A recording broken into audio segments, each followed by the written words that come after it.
Welcome to Paranormal Central, broadcasting live from Central California with your hosts Jeffrey Gonzalez and Alan Thomas. Broadcasting video worldwide at ParanormalCentral.net and broadcasting audio on the Dark Matter Network at ArtBell.com. Are you ready to witness something that you cannot explain? I'm looking for you. You're looking for me. We have to decide what it will be. Can it be true? Can I believe the unexplained? Look into the sky.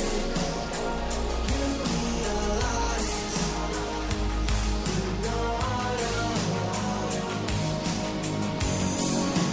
Open your eyes. You can find trails that control. Hello everyone, welcome back to another episode of Paranormal Central, broadcasting live from the bottom left-hand corner of the Nevada Triangle. Where might that be? In the most popular city in California, Fresno. Alright, don't laugh. Yes, people, yes.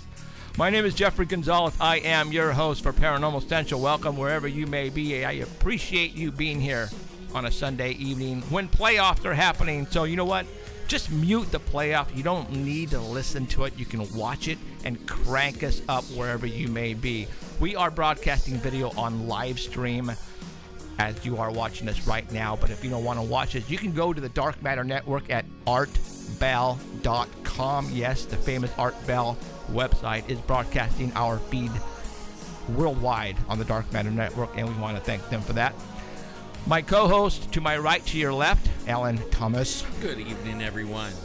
And womaning the board in the dark corner of the Paranormal Central, way back there, Emerald Bonilla. Hi, everybody. We have another fantastic show tonight. I mean, this is getting awesome. One right after the other, And we have Dr. Turi on tonight. Yeah, I mean, it's going to be awesome. And then we have Bigfoot witness with photos. And then we have another witness to the Gargoyle in Dayton, Ohio, guys. Oh my gosh. Yes, he calls in. I think he works like for somebody very important, so we can't tell you guys who he is, because I have no idea who he is. But he's willing to come on and tell us a story, because that other guy from Dayton, Ohio, told his story. So he said, you know what, we need to back that story up. So that's going to be awesome. We got a long, yeah. So we got another killer show for you guys tonight, and I can't wait. So we're going to get on with the show. You guys all know we have the Squatch Report, Danny Valderrama, and we're going to get him on the line right now. Danny, are you there? Yeah, I'm here. Danny has his truck idling, right? And full enthusiasm, I see. Yep. Yeah. It's cold down here in the basement. I tell you, you know what? Your mom's boxes by the window. We better send your mom some money so we can give you some. Think about fun, man. Some dog food or cat food or something. I'll eat anything, even spam. Spam. Ew. Hey, now there's nothing wrong with spam, mister. No, it's good. I like it. Yeah, I like a spam too. I don't care what kind of meat it is. No? You don't like spam? No way. No? Emerald? My mom used to make it all the time. Yeah, it's good stuff. I like it. I personally like it. Okay, so. The mystery meat. So it's a mystery meat. Yeah, don't even tell me what's in it, because I don't want to know. So, all right, Mr. Danny Valderrama, Mr. Squatch Report for January the 18th. You sent me some photographs, which I have in my possession. I am going to pull up your file right now. And all right, let's shoot for number one. You're on. All right, story number one. You notice Danny has a file. Yeah, got a file. I told for you to get Danny. files, man. X-Files. Yeah. X-Files might be coming back. We'll talk about that later if we have time. Yeah. She's sweet. Okay, go ahead. So it's the Bigfoot evidence page from Tuesday, January 6th. Also, hold on, Danny. For all those who are watching or listening at the Dark Matter Network at artbell.com, these photographs are on the homepage right now, marked Paranormal Central. So go ahead and just click on it, and you can follow them as we are going through them right now with picture number 1, so you guys will not miss out. Okay? All right, go for it, Danny. All right, these are game camera pictures. There's 2 of them. One's the regular game picture from the camera, and the other one is enlarged picture. It was taken on December 20th of 2014, and the timestamp on it is 11:12 p.m. And what the first picture appears to show is a dark figure behind a bush. Now, someone reported that they could see eye shine on these. You could see the 2 eyeballs. But, if a person was wearing all black and had one of those stockings on their face with the eyes cut out, it could just be the eyes, their eyes and the skin reflecting when the camera flashes to take a picture. But I don't see the mouth cut out that's usually on there. So okay. But if a person was walking around in pitch dark in the forest, they'd have to know where that camera is in order to hide behind a tree. Right. So yeah, either it's something really there, or it's somebody hoaxing it or hiding behind a bush and trying to get the camera to go off while they're behind the bush. True. Oh, I didn't think about But that. Or a scarecrow. There was no name released, and no location. So are we saying it's fake? No, we're saying it's inconclusive because there's not enough evidence. There's no story or anything. It's just somebody sent these pictures into Bigfoot evidence. Okay. Well, hey, So, there you go. not much to go on. Absolutely. All right, so let's go to the number 2 photograph, which is it's a zoomed in version of the number 1 photograph. I'm going to go ahead and bring that in, so that way you guys can all see that. Oh, cool. I'm glad they did that. Yeah, so, I mean, obviously, it looks Doesn't like... look too big. Whatever it is, it's blending in with the tree, and that's not a very big tree. So, like it's underneath the tree, and it's coming out of the, the branches. That's what it looks like to me. I don't know, because that branch right underneath the eye, it's going through him. Like, if you look towards out on the other side of the head, it looks like that branch is going through him. Ooh, like a shadow being or something, right? Okay. Or maybe that's just me. I don't know. There's all kinds of crazy stuff in the forest. Yeah. Yeah. And that's why we go to the forest. Yeah. Because that's where everything is at. All right, cool. All right, let's go to number 3. And we got... Oh, this is the Russian one, right? Yep. Go This for is it. from the Mirror UK version, January 14th, 2015. And it says it's a group of Russian researchers went to the mountains, and they got a video. Now, the video is going to be posted on the Paranormal Central page.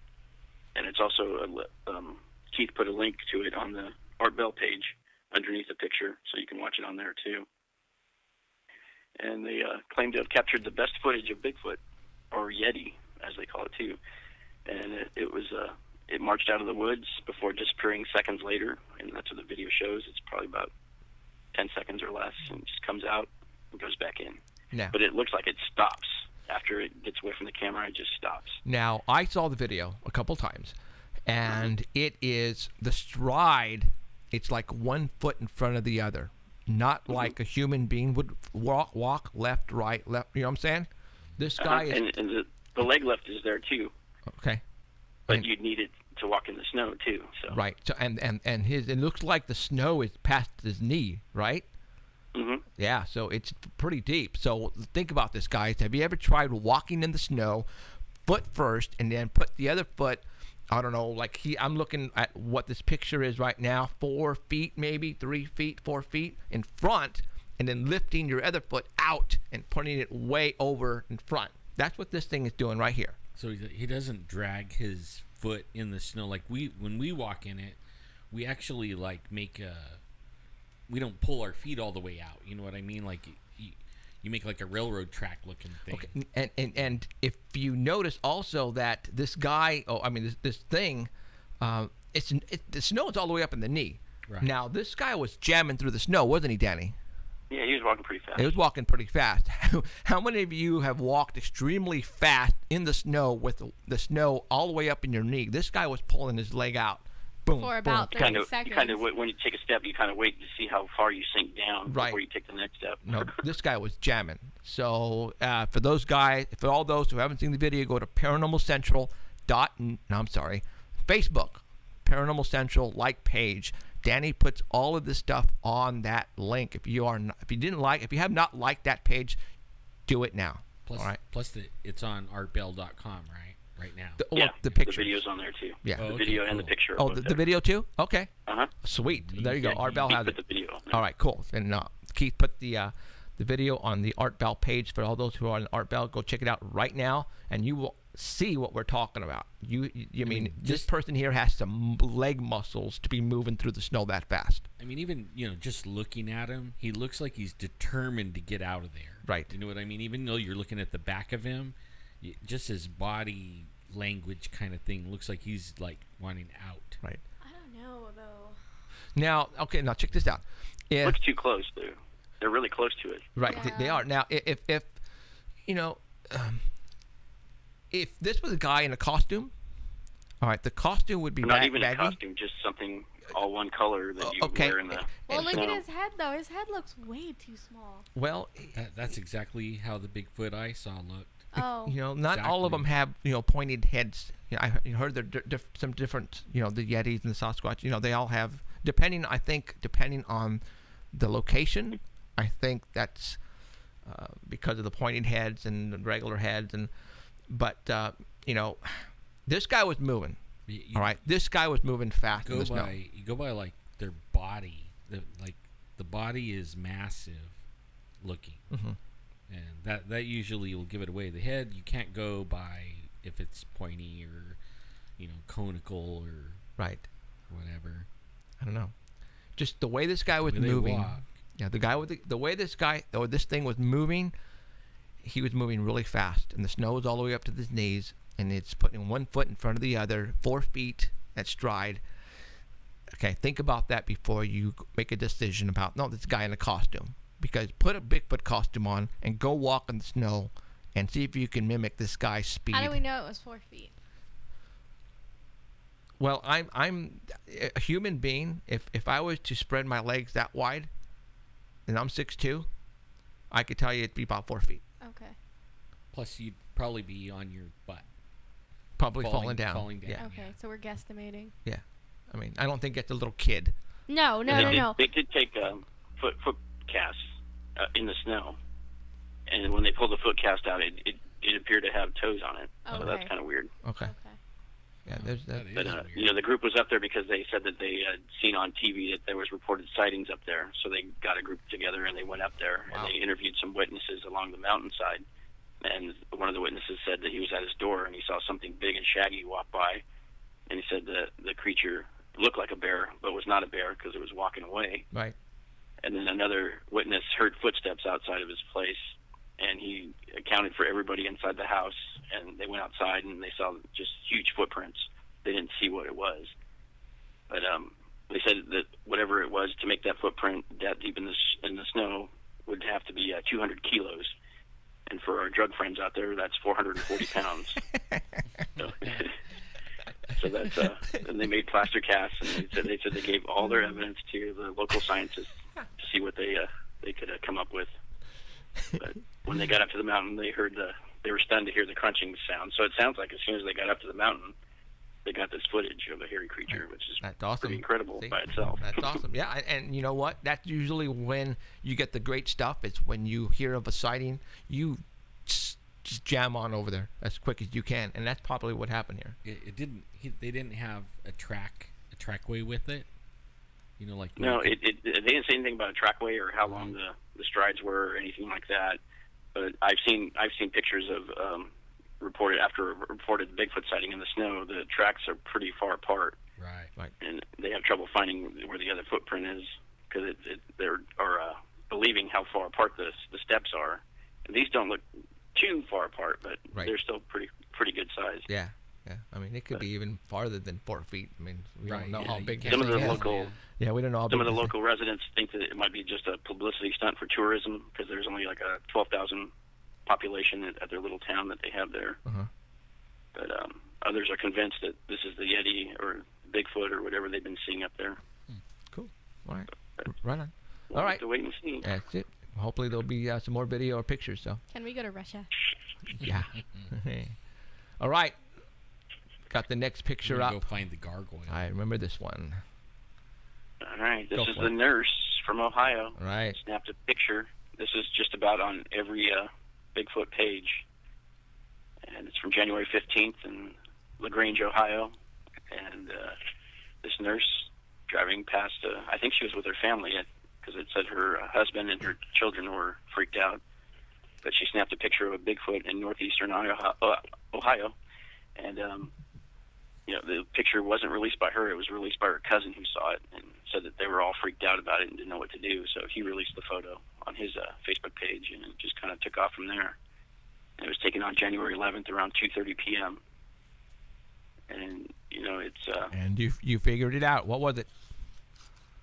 Well, as soon as I saw it, you know, after looking at all this Bigfoot stuff, you Right. kind of recognize things as soon as you see them. And that's like frame 352 from the Patterson-Gimlin film. Bum, bum, bum, And bum. it's Patty.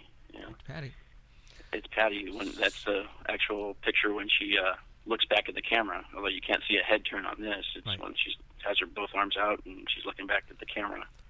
So I don't know if this is a hoax, but this is like Yeah. a misidentification. Right. No. Well, I think this was a. Now, someone has a similar thing in Oakhurst, I believe. Yeah. Yeah. So somebody has a cutout of a Bigfoot with And you showed that picture several times already, on a too. plywood, and it's out in the cow pasture, basically. And when people drive by, you can see it, and they do it just for fun. And that, you know, this You're person here- driving and you look real quick and Right. turn your head back on the road. and then crash and die.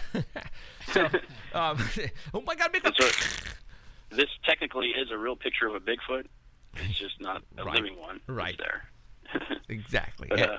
we had one of our viewers, Jamie Oxtolis. He found a cutout for sale on online. Right. And he put that picture up, and that's the next picture, picture two. Oh, good. Okay. I didn't see that. And, you got it. So you found one for sale online. All right, Jamie, the we're giving you same props here, thing. buddy. We're giving you props, Jamie. Jamie, I Oh, couldn't man, pronounce the last name. Alcalas? Oxtolis. Octolis? Okay. It's the Oxtolis. same thing. It's just- yeah, Identical, look it. huh? There it is. It's identical, and it's for sale, cardboard cutout. And they also have, you know, you can buy the just the pattern and make your own out of steel or wood or plywood.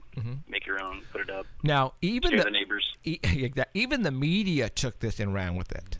Yeah, A lot of the everyone's media, saying- a lot of the media. No, we're talking Yeah. like NBC and Fox and all those guys were running this story. And come on, you guys, look, just do your homework and wait until Paranormal Central comes out with the debunking here before you put it up, because you guys are giving us making us look bad. I'm serious. I mean, those guys are. I mean, eventually, it's we find out what it is, and all of its media puts this out and then makes us look bad because it's a hoax. It's what it is. It's a joke. Somebody was playing around as a joke, and they're on their property, but yet it's making us look bad because the media is posting it all over the place, and then finally they're going to come out. Oh, look at it! It was just a cardboard cutout. See, there's no such thing as Bigfoot. Boom. Yeah, and we also have another viewer who actually lives in Ohio. Okay. Took it upon himself to go out there. It's Reverend William Egan. He does the Rev Report. That's right. He has his Hey, own little Rev. talk show. And he took his picture. That's the next picture. And just like I said if they went back out there, because they said that they were too scared to go back out there and look for evidence. Right. I said if they did, it'd still be out there. So Reverend went out there, and he sent in the picture, and it's still there. And guess what? It's He a was it's a blob driving, squatch. It's right? blurry. Was he like he's- driving? It looks like he's driving. yeah, yeah. he's driving. Okay, yeah, Picture. it's Yeah, I know. cut out. I'm just messing That's around. kind of cool. So, and there it So, is. So it's still Confirmation. It's still there. It's still there. It may not be she might not be hoaxing it. It's just a misidentification. Right. You see that real quick and Well, freak out. And but you know turn what? around. Okay, now, hey, wait a minute now. If he was driving and he took this, the other one's pretty damn clear if it's a cell phone. So obviously they stopped. Yeah. Okay, they stopped and they took the picture And they they were knew going, it was oh, fake." it's fake. But okay, let's put it out anyways. Obviously, that's pretty much telling you right now that nurse knew exactly what it was. Because even Pretty easy to yeah, tell. yeah. I mean, the Rev pretty much just, he debunked it. Yeah. You know what I'm saying? Mm, yeah. So they weren't driving; they stopped. Boom, for, busted. Yeah, for a picture that For a picture clear. that clear, absolutely. On a cell phone, yeah. busted. And thanks It's Rev, great for that going out Paranormal there. Central has viewers everywhere that can just get out there and go check Absolutely. stuff out for us. That's right. Don't try hoaxing it because we're going to debunk you. Sweet. All right, next one. It's from the next one is from the Cryptomundo page. Okay. And there's a new orang pendek expedition that's starting this week. This is on January 12th. Daniel Antal sent a report that he was going to be making his fourth orang pendek expedition in Sumatra. And even though it's the height of the rainy season, he says that the best evidence has been coming from during the rainy season, because they come out from deep in the rainforest and they're more active around human settlements during this time. So he hired the best jungle guides, and he's going to be out there looking for forensic evidence and photographs, and he'll be taking pictures and doing all his research, and he won't be back until February. So it's going to be a long expedition out there. And then the next, he has 3 working possible explanations for the orang pendek, and that's the next picture. He says the first one might actually be a hobbit of some sort. And if you remember Lucy, the remains of Lucy that were found in a cave, she ended up being about 4 feet tall, so he thinks it might be something kind of like that. And that's kind of what the picture looks like. I think that is the picture of Lucy after they got her bones and did a recreation. Oh, okay. I see what you're saying. And then the next picture, he says it could even be a pygmy orangutan, some previously undiscovered type of orangutan, because of all the eyewitness accounts. I think it has red hair. They all agree that it is a small creature, whatever it is, in the area. And then the last picture, he says it could be, and he's leaning towards this one, I believe, a robust Simang. It's kind of like a gibbon, and it does live in Sumatra, and it has a large vocal sac beneath its chin, and with that it can make some booming calls. So I think that's one of the reports, too, that they hear screams. So, and the second and third toes on this are kind of like webbed together. They're all united. So make it easy to climb trees and get around in the forest. So cool. I think he's leaning towards that one is what it is. It's just a larger gibbon that they haven't discovered yet. You know, and anything could be in the rainforest. Well, this guy who's doing the, putting all this money, why not go look for Bigfoot instead of the... He might think he has a better chance at that one. Think so? Yeah, I think this is the same area where Josh Gates got that big old footprint that they made a big area, big deal about too. Even Finding Bigfoot got some tracks and stuff when they were over there in a hall, or when they were over there. Sure. But he's doing it the right way.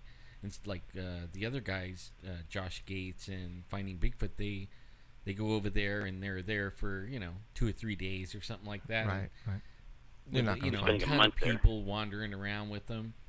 He's actually gonna probably come back with something because he's doing it the right way. Yeah, I mean, you're going out there, just a few people as possible, lots of good equipment, and you're camping it. Right. That's how you do it. What the hell? Seriously awesome. Better. Yes. You got older. Yeah, whatever. Yeah, And, I look like 10 years older and 10 pounds fatter. So, all right, cool. All right. It's coming back. Right. It's coming back. It's loading. It's coming. We're coming back from the dead. All right. So, okay. Right on, Danny. Anything else? All right. That's it. All right. You got 81 viewers right now. Don't lose them. No, that's on chat. That's not viewers. Yeah, chat. That's just chat. So, all right, you people on chat, stay Yeah, there. right on, Danny. All right, Danny. Thanks, Please man. stand by. All right. All right. All right, Danny. Thanks. Have a good night. Okay, see ya. Bye. Bye. All right. He's still got his truck idling, Yeah. Keeps that thing idling. What are you talking about? Oh, Danny. Oh, yeah, Danny. he's deadly with that truck. So, okay. We have actually 15 minutes before we call Dr. Turi. And, oh my gosh. I can't wait for that one. Yeah, it was going to be good. Dr. Turi He is so cool. is actually been all over the place, all the major shows. He's actually the big guy to the stars. And whatever. And Emerald's going to be the look over there because she might actually go after him. No, I I won't. Oh, okay. I'll be nice unless Well, he says something we'll be, stupid. I'll hold her back. Throw rocks at me, throw chocolate at me. I'll grab her chain really quick. Yeah. Oh, okay. Jerks. So, gosh darn it. Should we call him right now? I don't know if he's. Yes, I will call him right now. Yeah, but Yeah, call him. he See might if not he's be ready yet. he might be ready. You never know. So hey, we'll give you. I like to give him more time because we have a big show tonight with all kinds of Do people. you want me to Yeah, call go for it. him? See if he's available. So hey, we have some extra time. Let's How do I throw say his name? Dr. Turi. And so everyone's going to call him right now, just so so we can get some more time, and hopefully he's listening, and that way we can get him on, and get him some more time, cause so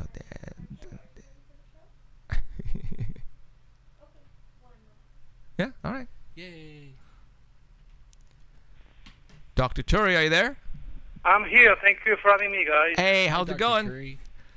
Busy like hell. Yeah, and that's a good thing, right? It is. So, all right. Well, hey, I appreciate you coming on tonight. We have a lot of people here who don't usually listen to all of the paranormal and the shows that you've been on in the past. So, introduce yourself to everybody as if it's their first time listening to you. Well, basically, I was born and raised in the south of France, in Provence, where Nostradamus was born. I got nothing to do with a great prophet, apart from that I spent 50 years. I'm 65 now. I spent 60 years rekindling his divine astrology methodology by building a software that allows me to make predictions. And I will do that, with your permission on your show tonight. Uh-huh. I've got a pencil and paper ready to go. That's kind of cool. Okay. So you pretty much do astrology to all of a lot of movie stars. I mean, to the stars, correct. right? Can you name some of them? Oh, yes, I can, yes. Gary Busey, that's why he's still alive, I guess. Another one, I can name another one. Sure. He appears on television all the time. I can't remember his name now, but he's a black dude, very smart, and he works for an insurance company. He's constantly on the air. His name is not. It's escaping me just now. Oh, it's a low boy. Oh, okay. Dennis Iceberg. Dennis Iceberg. Yes, he's a very famous actor. I think I know who you're talking about. Okay. Yeah, I did Right a on. reading for him. Yeah. Okay, right on. And other people that I have to keep quiet, of course. Oh, too bad. Yeah, I know you have. You've been at it for a long, long time. Right. So all right. Well, let's talk about. Oh my God. Okay. Well, I mean, we can talk for hours. We have an hour on with you. Okay. So Right. let's start with recently you made some predictions. Right. Right. And they came true. As a matter of fact, the FBI showed up at your house. Why don't you tell us about that? Correct. Why don't you tell us Twice. about that? Twice. Why don't you tell us about that? Twice. Well, basically, they wanted to make sure that I was not a sleeping cell. I mean, when you give, exact date of January 7th, not only on their private website, but also the French National Police, they kind of wonder how I know that there's terrorism on the way. So I told them to keep an eye on the next date for the next terrorist attack or for larger earthquakes, because this is what I do. So I had to explain to them how my software works. I had to show them all my paperwork, my residency, if I was a legal alien. And each time I was moving from one room to the other one, they were kind of insecure because I could have come back with a gun and shoot them. Right. So I asked them to follow me in the office, and this is where I kind of educate them a little bit on my methodology. And then they realized I was not a psychic. Sad enough, people assume I'm a psychic or Mrs. Cleo. They do not even investigate the values of my work. Most of them do not know I use a software. And they started from there. After that, everything went kind of smooth, and the trust between them and I was established. Okay. Now you are were you a police officer, or are you retired now, or? No, I am not a police officer. Okay. I help a lot of police officers. Okay. In fact, I have a website dedicated for them. especially those who have a problem with tunnel vision for firing their gun. Some of them undergo some very dramatic experience, so I use hypnotherapy on them. I help them to, because it's tough to be a cop. Right. And that's basically what I do with the police. But I'm not a cop. Okay. Because Actually, let me correct that. I am a cosmic cop. Okay. Because I noticed the badge hanging around your, your neck, and you also have a license to carry a concealed weapon, and that's why, from my understanding, the FBI was really freaking out because you had all that when they walked into your house, right? Right. Well, they also saw my gun. Right. But they asked me if it was loaded. I said, yes, it is loaded, but it's also in a safe position. And when they asked me about my badges, I said, my wife and I, we travel all over the country, and I have a hammer, and that thing sucks a lot of gas. And we stop in the middle of the night, anywhere, everywhere. So when you carry this badge around your neck, it's kind of it's kind of telling all the criminals to stay away from us. Oh, okay. So it's psychology. It works. Okay, it works. Yeah. Okay, awesome. All right. So, you were on a radio show about a month ago, or a month and a half, 2 months ago, and you predicted. No. Two radio shows. Excuse me. Gotcha. Two, and you predicted. And basically, you laid out the January the 7th. And for all those who don't know what the January the 7th was the parachute, and that just happened at that magazine. Now, when you say you predicted it using numbers, how did you do that? I mean, was it saying that there was going to be a very bad thing happening? I mean, can it determine if it's an earthquake, a shooting, a school shooting, a business shooting? So how did you figure out that it was going to be a business shooting? Did you know exactly whereabout it was going to happen, or?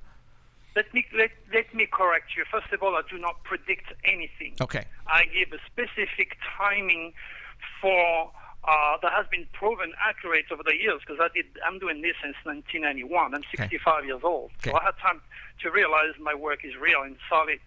What I do, I use Nostradamus quatrain, which are very obvious, and even more obvious keywords by mentioning terrorism, police, death, famous death, suicide, drama. These are just to represent one single energy that usually manifests during specific days. And I think I'm going to give you the first date, which will be February 10, 11, and 12. This is when this type of energy will be coming back. So now it's on your show. And on February the 10th, 11, and the 12th, you can be sure that the police will make the news. And it's not every day that you have the FBI firing people, that you have the CIA making the news, that you have a chief of police that's killing his wife. This is not happening every day. Right. It's happening during this very specific plutonic cosmic window. And I just gave it to you. And I'm going to give you, with your permission again, Absolutely. I'm going to give you two more. Okay. Because people don't have a short memory, put it this way. So I'm going to give you the date of January the 20th, the 21st, and the 22nd, and then I'm going to go back to February 1st, 2nd, and 3rd. Now, during those dates, we're going to have what you call a uranic window. This means a sudden release of energy will be coming from those stars that are much more than dead rock, hanging over there for the sake of beauty. And this will create an earthquake. The possibility, of course, of tsunami is always a possibility. And remember, the earthquake dates that I just gave you are always for quake above 6.0, because earthquakes happen every day. Okay. In fact, I sent a certified mail to USGS, and I can prove that, obviously. I gave them date for earthquake above 7.0, and they never, ever have returned my mail. And I can show you that anytime. What earthquake was the 7.0? Which one was that? Oh gosh, I would have to. When you realize I have predicted every single major earthquake above 6.0, including both Asia tsunami, Okay. and Hurricane Katrina on my friend George Norrie's show. I mean, you asked me a question, and I would have to retrace all those. But it's all well documented, it's dated, Okay. it's printed, it's published in my book and on radio and on television. Awesome. Okay, now the February the 10th, 11th, and 12th. I know the police are going to be involved in this one. Is this going to be? You think is it going to be like a shooting, or is it going to be another terrorist attack? Yes, yes. During those days, you will always have crazy people that kill crazy people. And again, we have to do the back from the future type of thing here. I have been on so many radios, insane, giving those dates. But when comes the date, people either forget. That's why I'm on the internet constantly, serving the pathetic mind of atheists, spam, to remind them of what was said. Right. The beauty about this last show is that I gave all the explanation, the same type of explanation I'm giving into your show, and thanks for that, to two other radio, that if you take the time to sit down and actually listen to those shows, you'll notice, those dates and windows are very obvious. Okay. Now, January the 20th, excuse me, the 20th, the 21st, and 22nd. Yes. What were those going to be, those dates again? And add February 1st, 2nd, and 3rd. This is a sudden release of energy. This is where you can expect shocking news. Okay. The same type of shocking news the world had when Princess Diana was, literally exploding Paris, in a town in Paris. The same type of extraordinary, shocking news that took place when the shuttle exploded. The same type of energy that I gave on Discovery Channel in reference to the biggest solar storm that ever took place. So you're talking about a sudden release of energy that will produce shocking news. And this type of energy always steer earthquake above 6.0. Okay. It also crash planes. It also brings the possibility of tsunami. So I can only be objective. I'm no God. Right. Understand that. Right. I'm doing my best. And I did myself much better than all geologists combined together without being an egocentric. Right. And I have the proof to present to you if you're a skeptic. That's all. Oh, okay. Awesome. Was it Mrs. Reagan? She was into this very much so, wasn't she?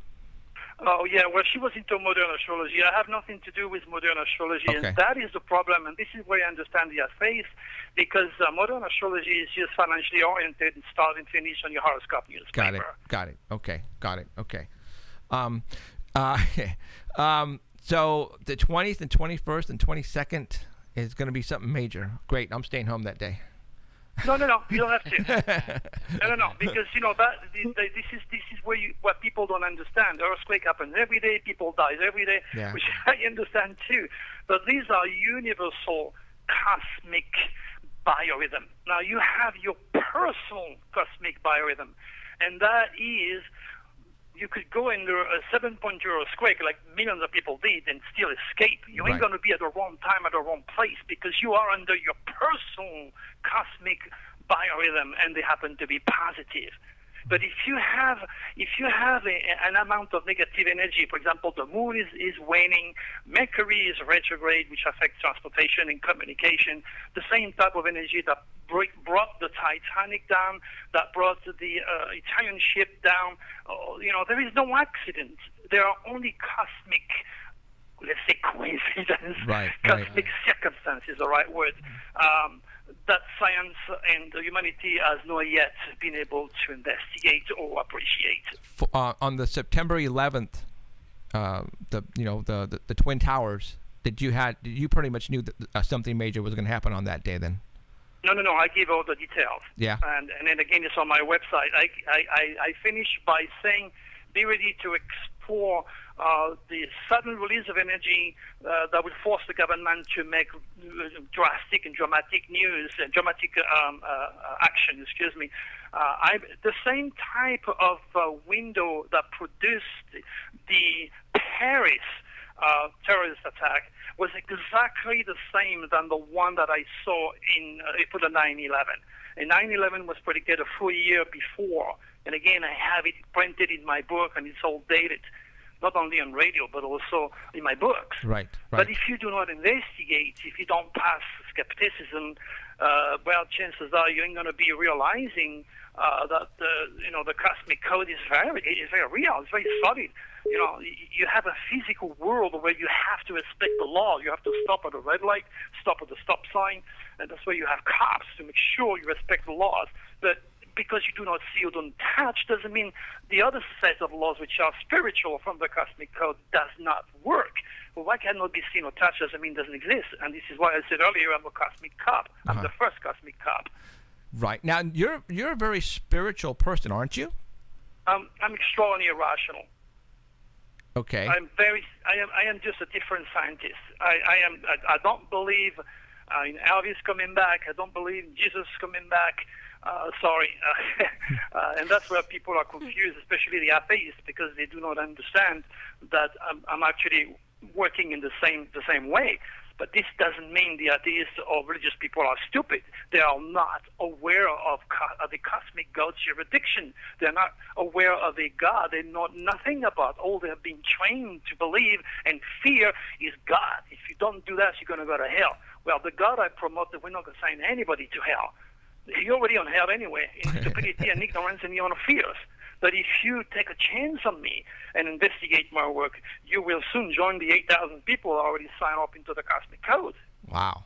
Okay. Okay. Now I know you do. You have other things too, like products, like rocks. But only I'm probably saying it all wrong.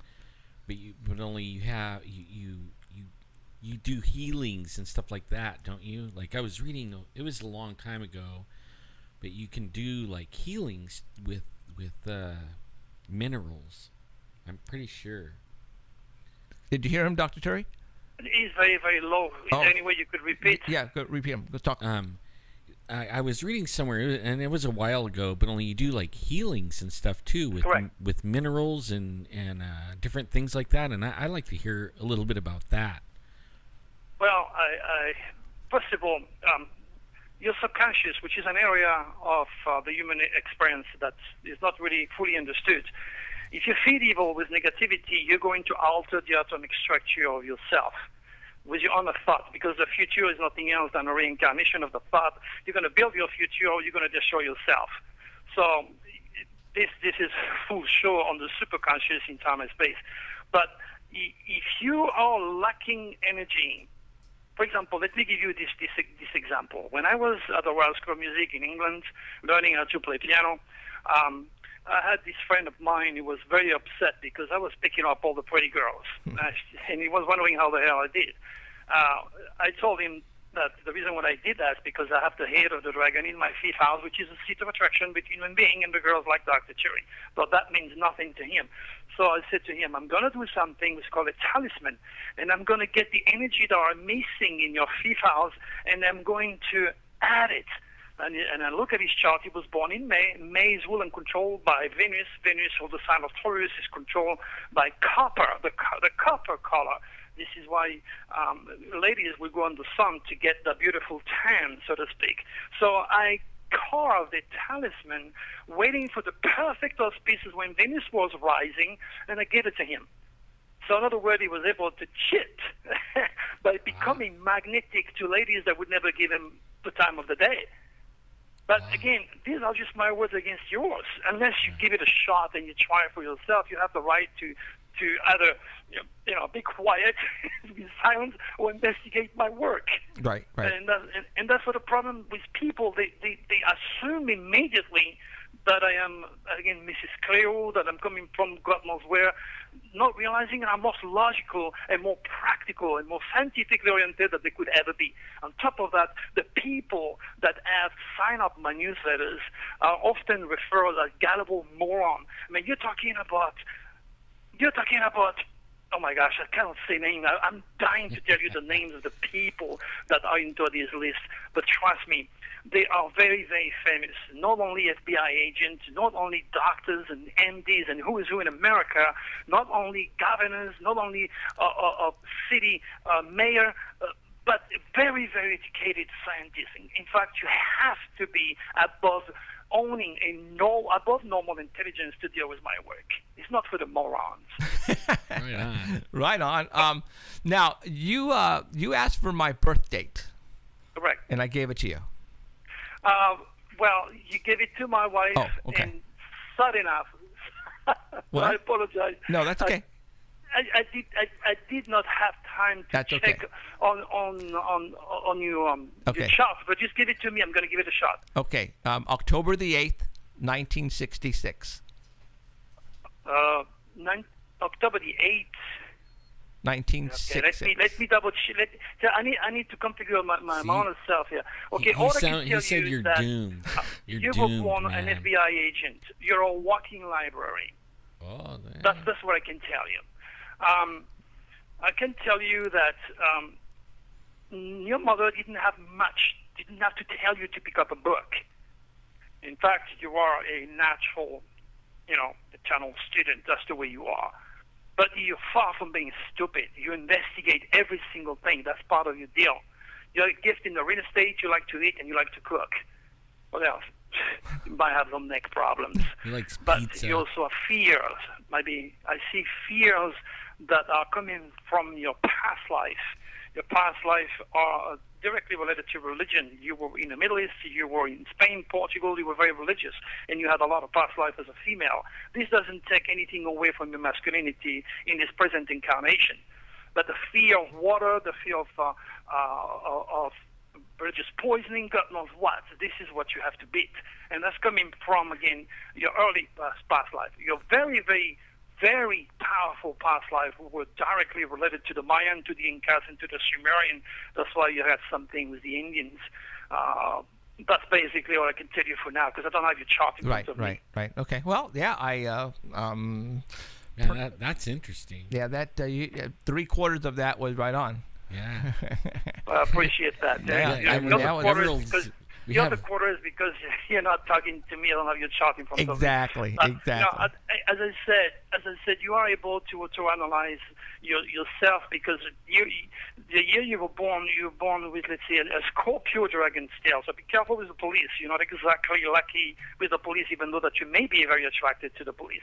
In fact, you have the same chart than a guy that I know here in Phoenix, Mike Broomhead. He's on the radio. Of course, this guy is very religious. He will never endorse my work, but I caught him many, many times, and he's totally, completely, and entirely for the police in Phoenix. He doesn't know that I can help the police so much more than what he does. Now, each time I see a cop being killed, and I know a family is going to be destroyed, and it's wonderful. It's wonderful to pray for these people, but prayer ain't going to do nothing. Okay, I can do so much more for the police. The idea is to use my software and put it in the trooper car and mix it with the electronics. What happens is not all calls are deadly. The world is not made of all these criminals. There is law-abiding people like you and me and all your listeners. Okay, and the beauty of having that software in the car of a police officer is that he will know if he is going to take a chance with that person. He will know that person before he even talk to that person, and he will know if he's going to come back easy as a normal call or if his life will be in jeopardy or if he even get killed. That is very powerful information that I have. But regardless, even though that I have a captain of police as a close friend in New York, okay, even though that I have a lot of cops that I've been working with, it seems the elites of the police are still blind. But knowing what's happening and with people like you helping me to give me a voice, it looks like the FBI are going to realize that I do have something for them. Yeah, Especially in not in preventing, but at least anticipating terrorist activity. Now, that was my next question, because I was reading where you said that the FBI officers wanted the software, right? Well, basically, no, they didn't want it. They didn't know about it. But I suggested them. I said, you should have this.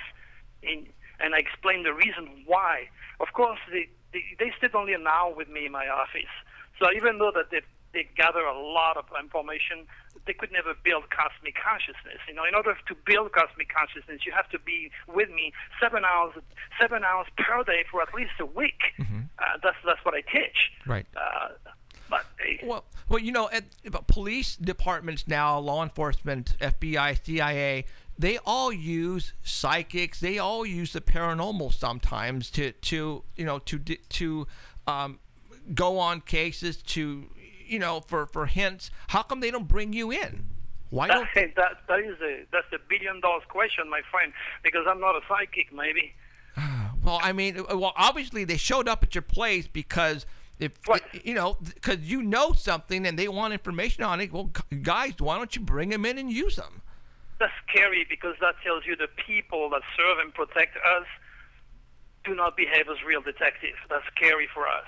I am probably more of a cop inside, or even yourself with your charts, than some of these young FBI agents who are nerds, who are part of the city generation, who are turning the world into a taste dance.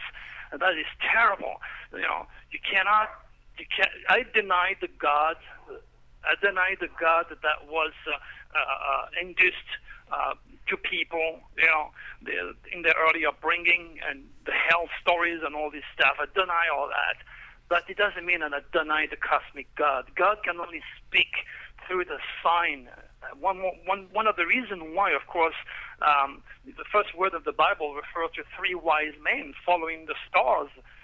These 3 wise men were nothing else than the cosmic conscious extraterrestrial that was there to train Jesus, because I do believe in the story of Jesus. It has references to it, to actually help humanity to uncover our Father in the heavens, but not as it is. And since the get-go, Jesus' ministry has been totally disarrayed. It's been manipulated and give birth to the religious matrix or the Vatican. There's nothing there.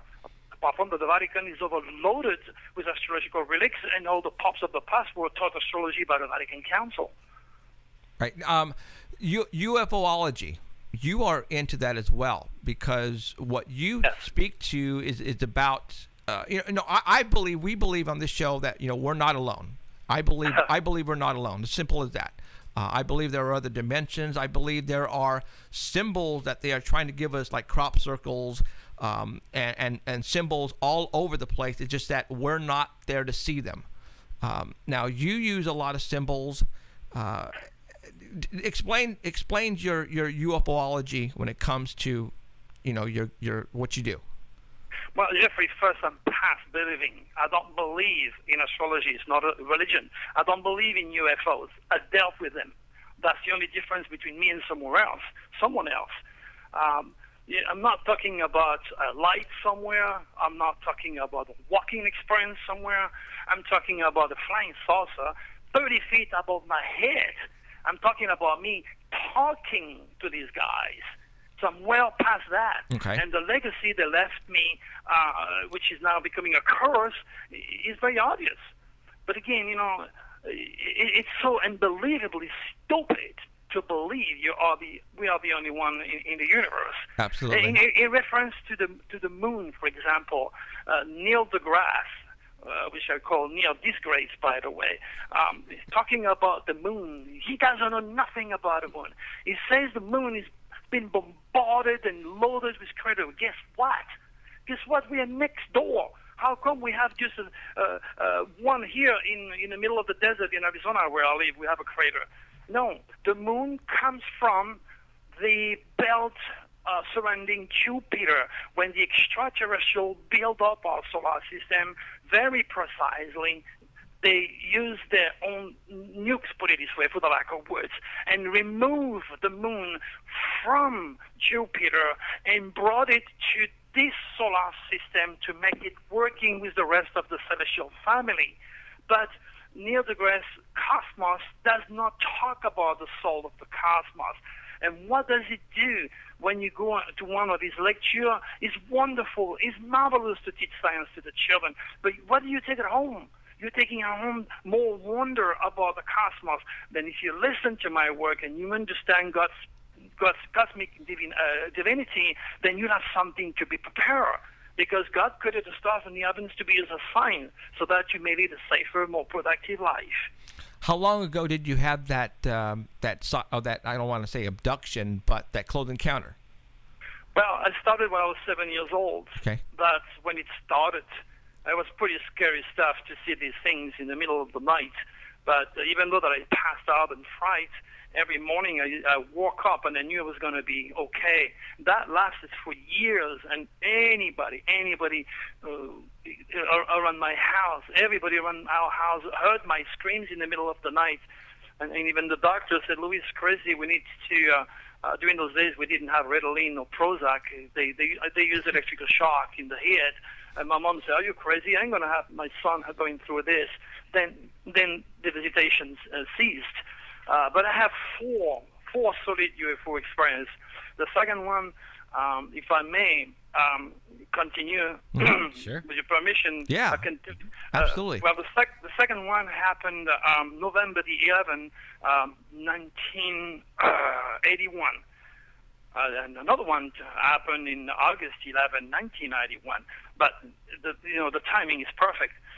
The one that happened with my brother in the south of France is the first one that really shocked me to the core of my bones, put it this way.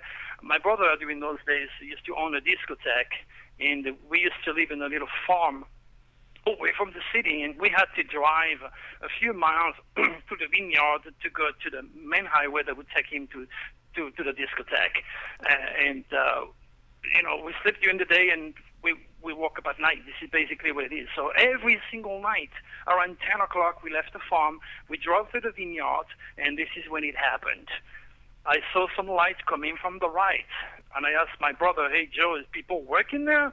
He says, Louis, it's November. Grapes have been picked up. See, my brother is a Scorpio, so he's really tough. He's a kind of mafioso guy, and so he doesn't talk too much. So I kind of be quiet, and I waited.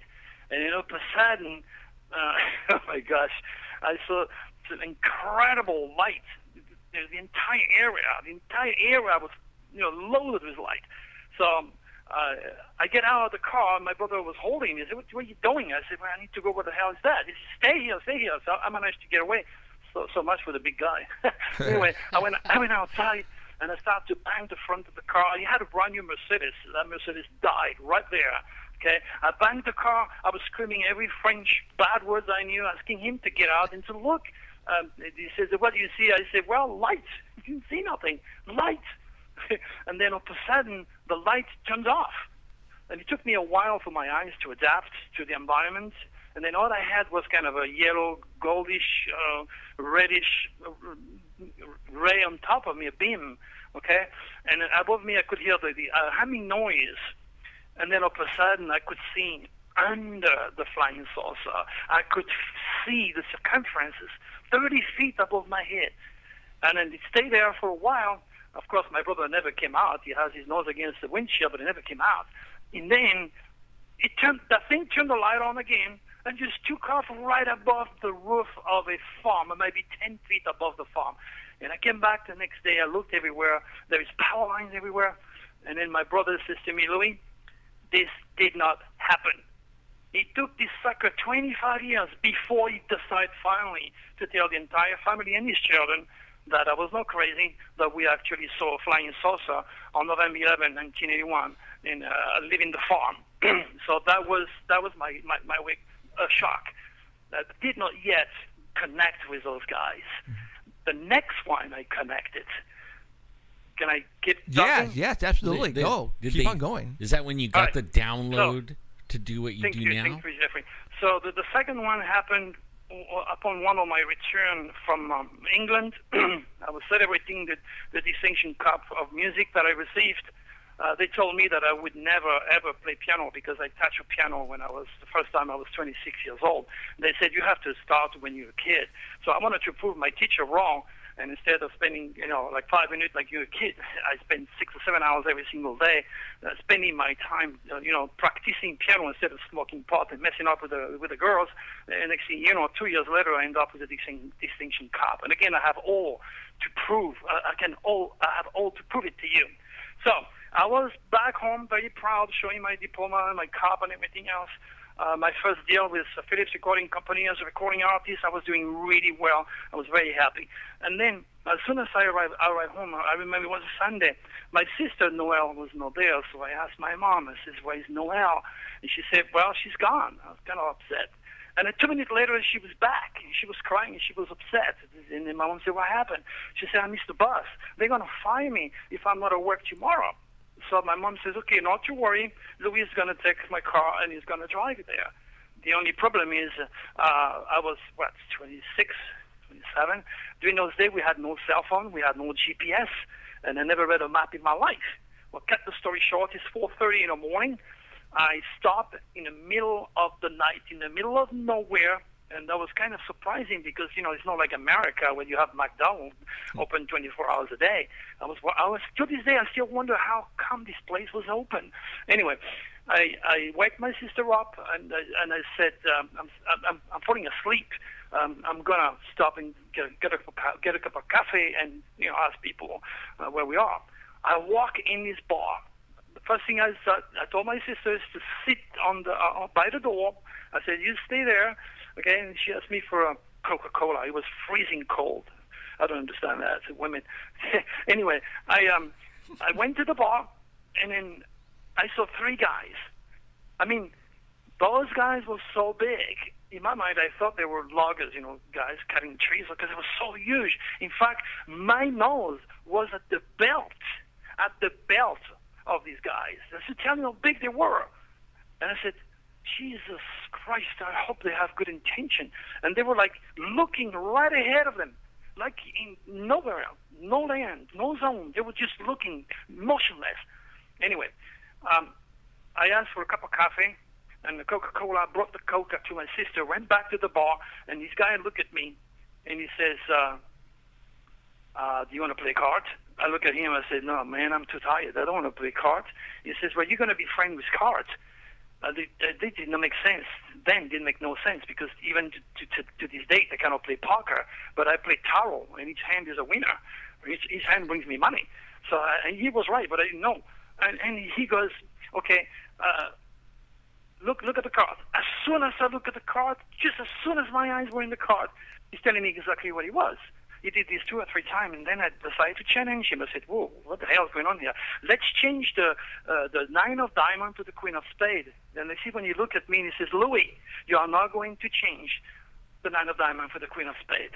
And at that precise moment, I felt on my mother life, if I don't see my mom ever again, if I lie to you, I felt like a screwdriver going through one temple and going out of the other one. I was holding to the bar, and I was about to pass out, and about 10 feet away, the bathroom door was open. I managed to reach the bathroom door, put some cold water on my face, and talking to this guy. I was talking to this guy in my head. "The hell are you? What the F are you doing to me?" I was going totally insane. I said, "I'm small, but I don't care your size. You guys going to tell me what the hell's happening here?" And I walk right back. I mean, it doesn't take long to put some fresh water in my face. I must have stayed no more than, say, 5 seconds. I was so upset. I walked back. "They're gone." I asked the barman, "Where are they?" They said, "They just left." So I said, "Who are they?" And they said, "But they must have come with you. Did you see a car when you came in?" I said, "No, there's no car. It was just mine. It's my parking just by the door right here." Now I walked my sister up. I said, "Let's get the hell out of here." And we took off. I never even paid. I didn't remember if I paid the guy. I just left. The next thing I remember, Jeffrey, it's 9 o'clock in the morning the next day. What the hell have I been all night? And my sister doesn't recall anything. Doesn't recall me taking her. I'm driving back home in my little village. It's 9 o'clock the next day, and I had the worst headache that lasts for about 2 or 3 weeks that I would never wish on my worst enemy. I'm not making this up, Jeffrey. This is real. No. So when people say UFOs are not real, they got a hell of a lot to learn, because they're going to make sure we do not destroy ourselves when it's time. The fourth one. Oh, yeah. Can I get into the fourth one? Yeah. Go for it. Fourth one. The fourth one is the ultimate. I had 2 or 3 more after that with my wife, Tarania, but not as powerful as this one. This one was August 11, 1991, and that's the one that changed my life completely, literally. My ex-wife was a very attractive lady, and she was a she wanted to be doing some modeling, so she signed up for a beauty pageant in Disneyland. And we said, okay, well, we're going to go. So we're going to, you need to go to bed early, so you can have your beauty sleep, and you're going to win, and, let's do it. All right. It's now 3 o'clock or 3:30 in the morning. My ex-wife is screaming. She's in a fetal position on the floor. She's screaming. I think I'm going to call 911 because I never seen that girl after 10 years of marriage going so crazy. What's going on with her? She said, I don't know. She made me look under the bed. She made me look in every cupboard in the house. She made me look everywhere. And then she couldn't sleep for the rest of the night, and never can I, because she was crying and trembling. Okay, the next day, I said, there's no point of going to your beauty pageant because you look like hell. And then she goes, well, you know what? Let's go and see Grandma. I don't want to stay in this house. So anyway, we took off.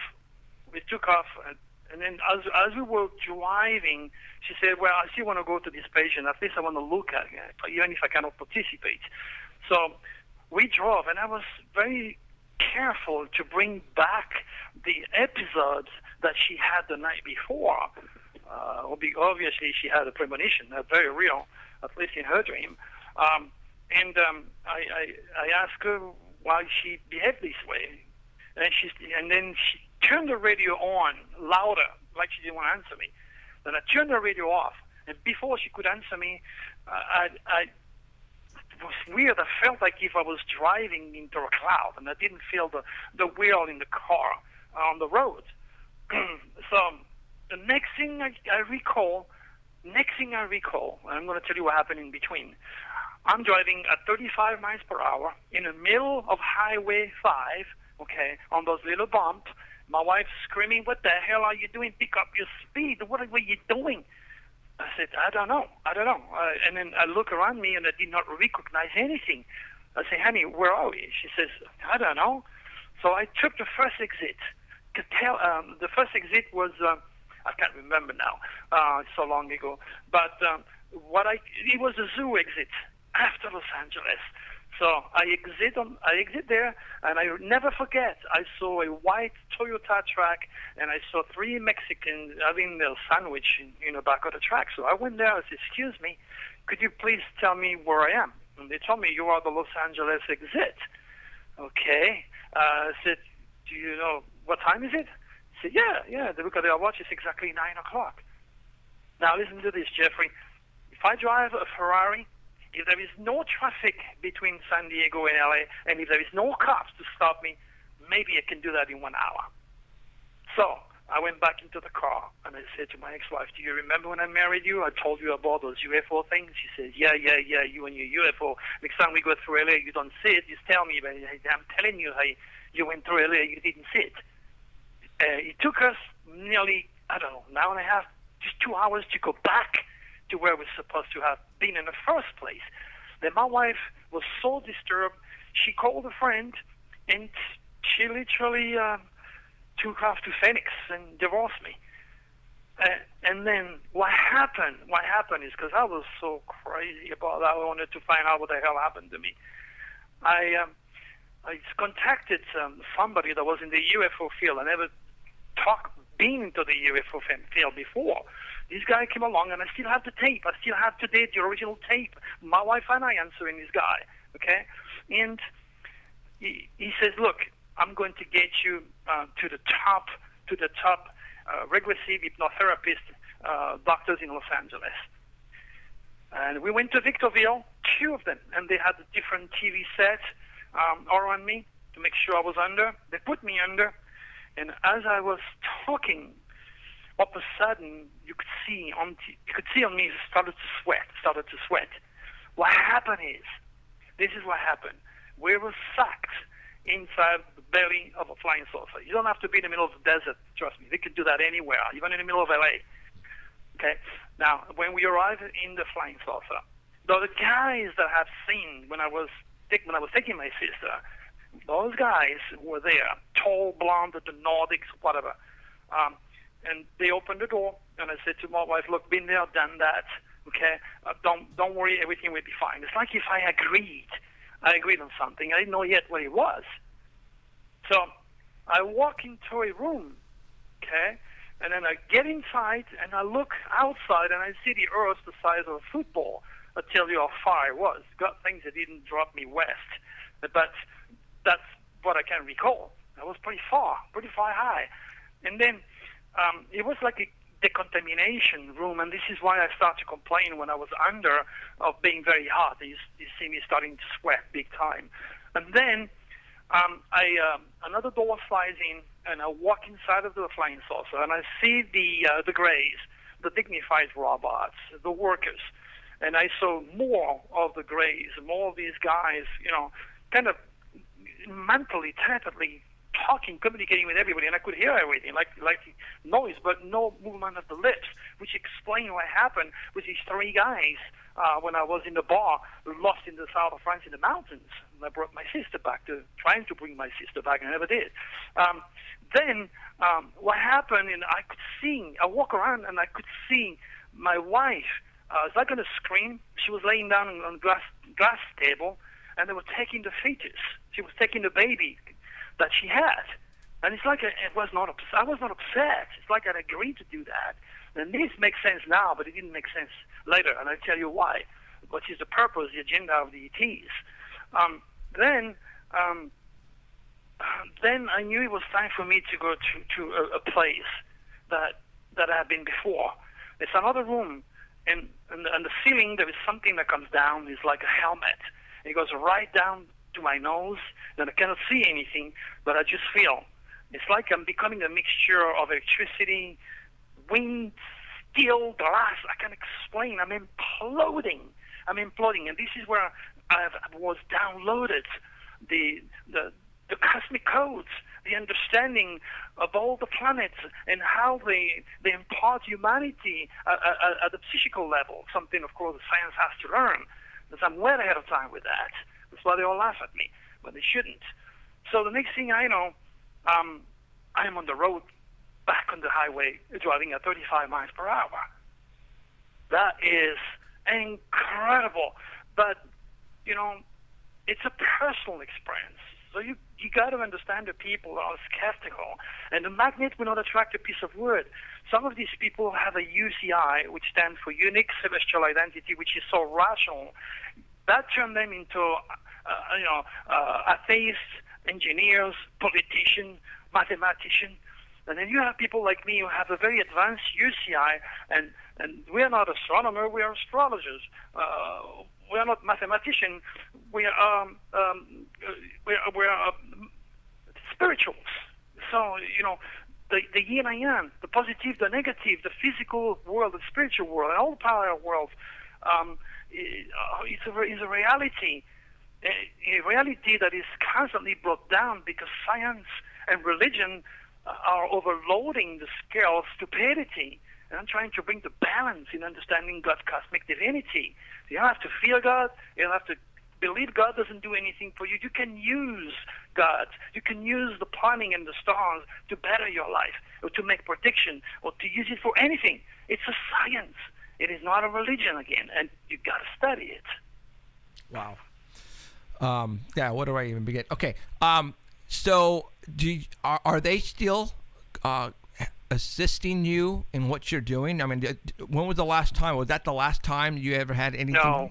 The last time we had something is my wife and I, we go to our local shop. The driver, the hammer drive itself, literally. This is what we're doing. We're taking the same exact road every single day. And that day, and my wife is a witness of me, we were on a different roads.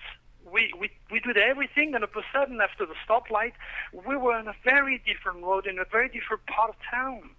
And I said to her, what the hell again? What the hell? And this is where I reminded my wife. I said, you remember, honey, what I said to my first wife? You're with me, and my UCI, my unique celestial identity, vibrates at such a high speed that a magnet will attract a piece of wood. I'm bound to attract this type of experience, and you are an Aquarius dragon's tail. You vibrate at my speed. That's why, you're with me. You're my soulmate. You're my wife, my beautiful wife. That's why you're going to go through these things, and that's why I don't want her to get pregnant. No. She's not going to get pregnant because we're not going to keep that baby. Right. What if they impregnate her? That's a different situation because there's other things that I cannot say on the air tonight. Right. Maybe I could tell you in private or let my wife tell you. But let me tell you the agenda of the extraterrestrial. First of all, every single star that you see above your head, every single sun has a solar system. It is a solar system that supports life, every single one of them, but not life as your 5 limited human sense can perceive.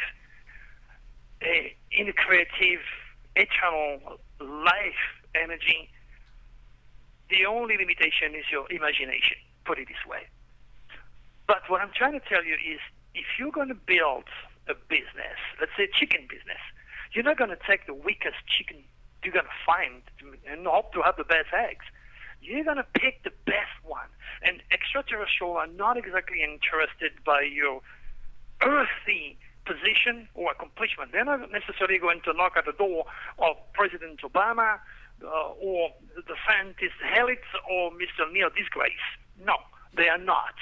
They're going to go to the people that have gifts, people that have a UCI, that the universe itself in the mathematical chaos has created. And that would be myself. Or there is no school that can produce Einstein, Michelangelo, George Washington, Beethoven, Mozart. You can teach your children as much as you want to dance and sing like Michael Jackson. You've got to have the UCI, the unique celestial identity. That's why there is a big difference between education and intelligence. Now, this spiritual values is so precious for the extraterrestrial because all they're going to do is to bring the genes, the spiritual gene, because your body is going to stay here on earth, on hell, in fears and ignorance, but the essence of the spirit, which is immortal, that's what they're looking for. The passion, the feelings, the intuition, the values, the age of your soul. That is what they're looking for. And with this, they're going to repopulate or replenish other universes that are being constantly, endlessly, forever being built. Now, try to explain this to Neil deGrasse, knowing that he was born with Saturn, the most constrictive, rational, down-to-earth, logical planet right in his third house, which regulates his critical thinking. I'm talking astro mumbo-jumbo. He could never, ever realize because he's the first one to negate and ridicule something he's not allowed to learn during the course of this present reincarnation. Do that make sense? Yes. He's actually not the only one. I mean, there's a whole bunch of them out there that want to do that. You know what I mean? Like squelch. Yeah. Is that why there's, I think people are starting to wake up. Our third eye is starting to open up. I think people are now being bored with gifts that 20 years ago, 10 years ago, you didn't see this. No. Let me give you an example. Okay. Let me tell you how it works. Okay. The First and Second World War, there is a planet called Pluto. Of course, it's been, dwarfed to a nothing because of the moronic educated astronomers who know nothing, no cosmic consciousness whatsoever. But Pluto, from 1930-something to 1945, Pluto, the planet of death and drama, the lord of the underworld, the planet to regulate the police and the criminal element, sex and death, the planet of supreme power, the smallest, the tiniest, the farthest, most powerful planet, Pluto, was in charge of the world. And this is why this planet, when it moved into the sign of Cancer, July 4, 1776, America is a Cancer country. When Pluto moved in Cancer, Cancer was also food and home and family and real estate. Millions of people have lost their family. Food was scarce everywhere. Family was destroyed, and America lost a lot of its children. Then came Pluto moves. The celestial mechanics are not stagnant. They move endlessly. Then Pluto, from the sign of Cancer, home, family, security, and real estate, food, and security, etc. This Pluto moved into Leo. Now, Leo, or the baby boom generation, Leo rules love, children. Leo rules France and Italy. That's why we say French are romantic and Italians are romantic. It even affects our language. Leo rules the art. So when Pluto moved into Leo, it was like an order from the cosmic God to replenish the earth. And then comes the baby boom generation. Now, right now, the generation which is becoming in power, I call them the OCD generation. You can Google it, OCD generation, and add my name. Or if you want to know about gays and put Dr. Turi behind it, I've worked since 1991. I've got thousands of articles on the internet. This is the purpose left for the children of the future, of course. But the OCD generation is born with Pluto into the sign of Virgo. And that means the people that are health fanatic, the people that swallow all these pills, the people that want chicken to have eggs in the natural environment, not being constricted in a little box. That's why now in California, that's where this generation is very strong. You're paying 3 times the price of eggs. Ridiculous. This generation is born atheist, and this generation is raising into the atheist movement. And none of these kids is aware how subconsciously they are molded to death by their own stars. And no one is there to educate them but Neil deGrasse. For God's sake, this does not help humanity psychical welfare. And this is why God thanks I have people like you. And another great guy that's going to have me on the show tomorrow night. And those beautiful ladies that I worked in the past, including George Norrie, that gave me the voices that I need so I can start to bring the balance between the physical and spiritual phenomenon. Did you have a question? I think Emerald or No? Okay. Wow.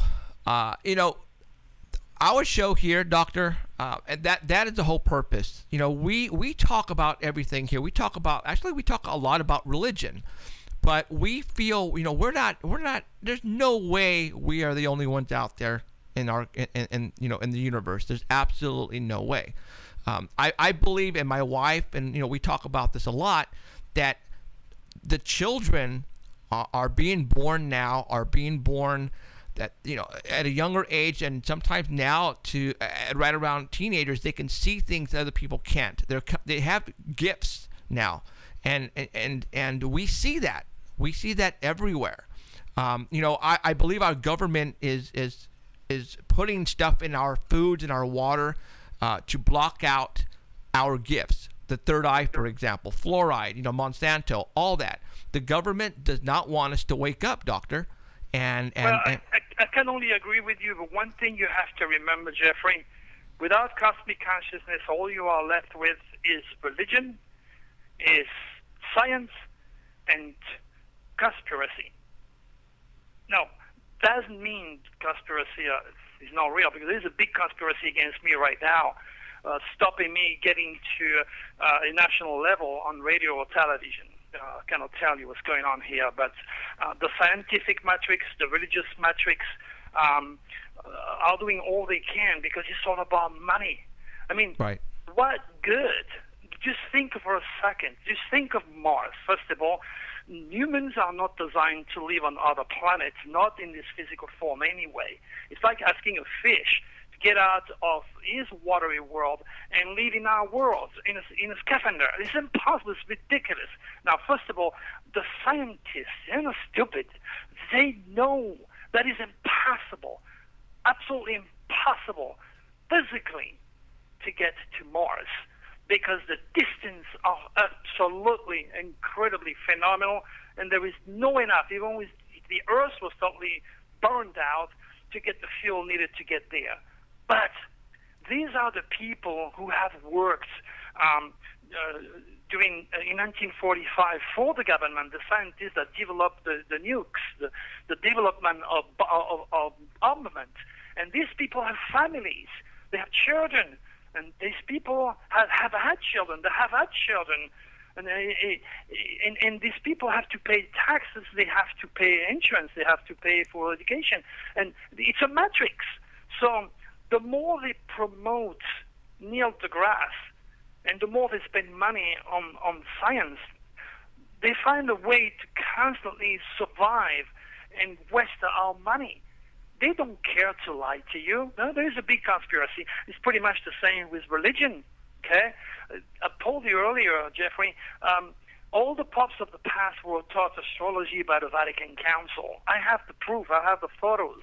You can also Google Dead Sea Scroll, Dr. Turi, and read and see the pictures of the Pope being taught astrology. But what I'm trying to say is there is millions and billions of dollars involved into the religious matrix. It's their life source. And you are going to stop that? You know, sometimes I wonder, my wife is saying to me that I wonder how we're still alive. We haven't been killed yet. To expose such incredible truth and expose the Illuminati and the conspiracy. But you got to be aware that the location of a planet called Saturn in your chart, if you have it, for example, in your second house of money, you're going to nurture an endless insecurity complex, and you'll become a prepper. If you have it, for example, in the mind, where you'll become an astronomer and a rational scientist. If you have it in Scorpio, then you're going to follow David Icke. You're going to you're going to nurture a fear of power. You're going to nurture a fear of the government. So you've got to be careful of where Saturn is located. And if you have it in Pisces, when you're going to have too much imagination, and fears are going to overload your spirit. Unless you raise your cosmic consciousness, you would never be able to auto-analyze yourself correctly.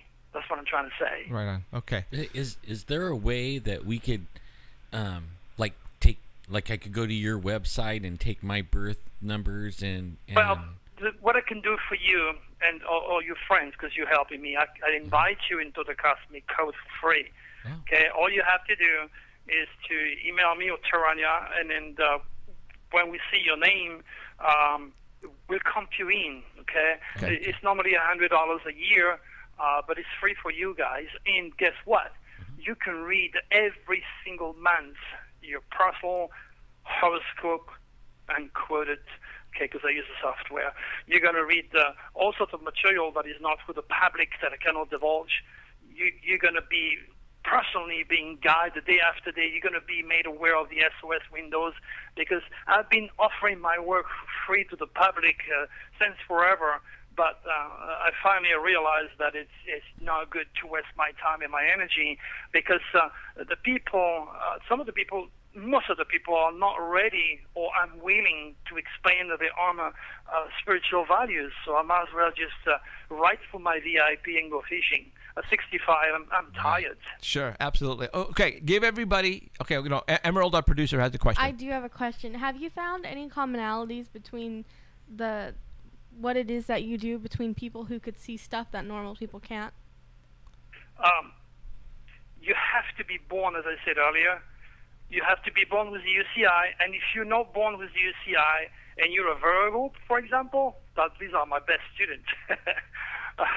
Chances are, or you have a scorpionic chart, you're a white witch, you're a born metaphysician like me, then you're going to have gifts. And then with the right teacher, I can coach you to build your cosmic consciousness. So anybody can do what I do, provided they are being taught by the right people who have the gift. Right. Gotcha. Does that answer you? A little bit. My thing is I'm able to see things like Okay, spirits and stuff. So where would that lie? Well, you have to make sure you're not being mishandled and misdirected by the superconscious. Now, to realize, to give you more, I need to have your date of birth. Okay. If you give me your date of birth, I can give you a little shot. It's June 17th of 92. So, June when? 17th, 1-7. Oh, okay. 1992. Oh gosh, you're so young. Oh my gosh, you're a baby. All right. Well, let me look at you. And she's First been of all, seeing it since it's a baby. Like Art Bell, like George Norrie, like my friend here in Phoenix. You are a Gemini. You are a Gemini. You're a messenger of the God, and that means that's why you're on the radio. Okay. You were born. The year you were born is represented by the tail of the dragon in Cancer, which is absolutely incredibly spiritual, and depict a lot of your past life during in the moon temple during the Mayan time. That's where you came from. So, but you have a little conflict in your chart. You have the very, very spiritual little white witch medicine woman in you, okay, and then you have the scientist. And then it does a little bit of a conflict as I perceive it. But your hidden dragon is Scorpio, so your chart is set where you can raise your cosmic consciousness. But I got a couple questions. Are you afraid of flying or not? No. You fly a lot? Every so often. All right. So but you have no fears. No. Good. All right. On the medical aspect of my work, I can see some problem on your stomach. So don't eat when you're upset, and careful your joints, because wet and cold is not good for you. I see that you're going to have quite a long life, but your real progress will be towards the midlife. That's why you attract older guys when you're young and much younger when you're going to get older. So you got a long way to go. Your dragon's head, from the year you were born, let me see, is right on your 8th house of metaphysics, so you're definitely a white witch. I mean, if you don't like the word witch, in French, it's a compliment when you call somebody a white witch. Then use the term medicine woman. Does that make sense? Yeah, I'm fine with witch. All right. Do you like classical music? Yeah, violin a lot. You see the power, the real power? I don't know you. And nobody called me before, and I point out things that only you knows. And that gives you some grounding to the values of what I'm teaching. Yeah. Your Pluto is in Scorpio, so you definitely regenerate with metaphysics. You need that food. You need that spiritual food. So I'd be more than happy to invite you into the Cosmic Code so you can digest all this good stuff, okay? Awesome. Okay, Perfect. we'll I'll say Alan and Emerald and myself will I'm already in it, so now we just got to get Alan and Emerald in it. So, all right, Dr. Turi, tell everybody how they can get a hold of you. Give them all the information for you. Well, basically, they can get to me by Google Dr. Turi. I'm pretty much over the place. And anything they want to know, just formulate your question and write Dr. Turi behind it on Google, and I will pop up. And by the way, I want to give an opportunity to your entire audience here. For 24 hours only, I'm offering the Cosmic Code for half a price to your listener. Wow. Oh, wow. So that's jump on it, guys. So what's that? 30-something or that? I think the Cosmic Code is $100 per year. So 50. Okay. So you get it for 50 for 24 hours only, because we want to take off this weekend. We're gonna have we don't want to be answering the phone or Absolutely. working hard. Right on. Okay. Well, hey, I think that's an hour. Perfect timing, Doctor. I appreciate you coming on tonight. We're gonna look at these dates very carefully, and I want to say I hope they come true, but I don't want them to come true only because because it's bad if something happens. Yeah, but you cannot make me responsible for your money. No, not at all. But I understand. Okay, Doctor. I know they will come true. That's the only problem. Absolutely. But anyway, I want to thank you guys for having me on your show, and things that have people like you to give me a voice. Have a good night, guys. You thank you very much, Doctor. We'll talk to you soon. Thanks. Bye-bye. Bye-bye. All right, you white witch. That's something I could I'm not even lying to you. I didn't want to say it when he wasn't on the air, but I actually Googled stuff because I have been having stomach problems, just recently within the last week. Really? Wow. And I was like, oh my gosh! But I get it. And everybody, the whole classical music thing. Who are you going to go see in concert next weekend? Well, I was going to go see Lindsay Oh, Sterling, right. but I can't anymore. Okay. But Now, for those who don't know Lindsay Sterling, then she's a violinist.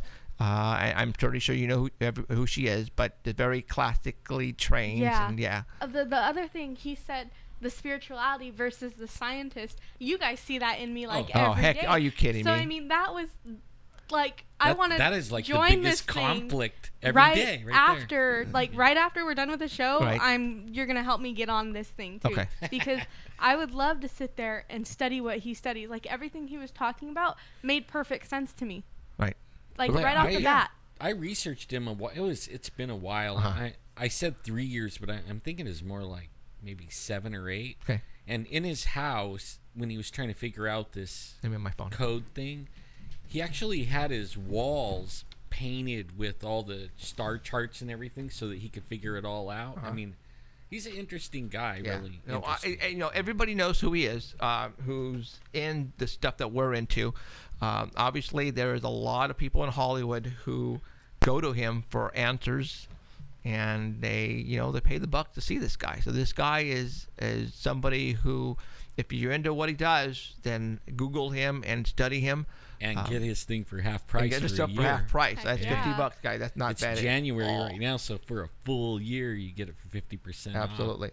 So, okay, we're going to take a quick break, and then we're going to have Heidi Hollis after that, and then we are going to have some Bigfoot stuff and some Gargoyle stuff. Yay! Monsters, baby. That's what I'm talking about. Okay, we're going to be really short. Alan's going to go take care of a couple things, and I'm going to stay right here, so you'll be able to see my silhouette, but I'm going to go ahead and put Possess Tranquility on for you guys, and we will be right back in about 3 to 4 minutes. I'm going to put a coat on. It's a little cold out there, so what happened to my music here? So, okay, we'll be back. Thanks.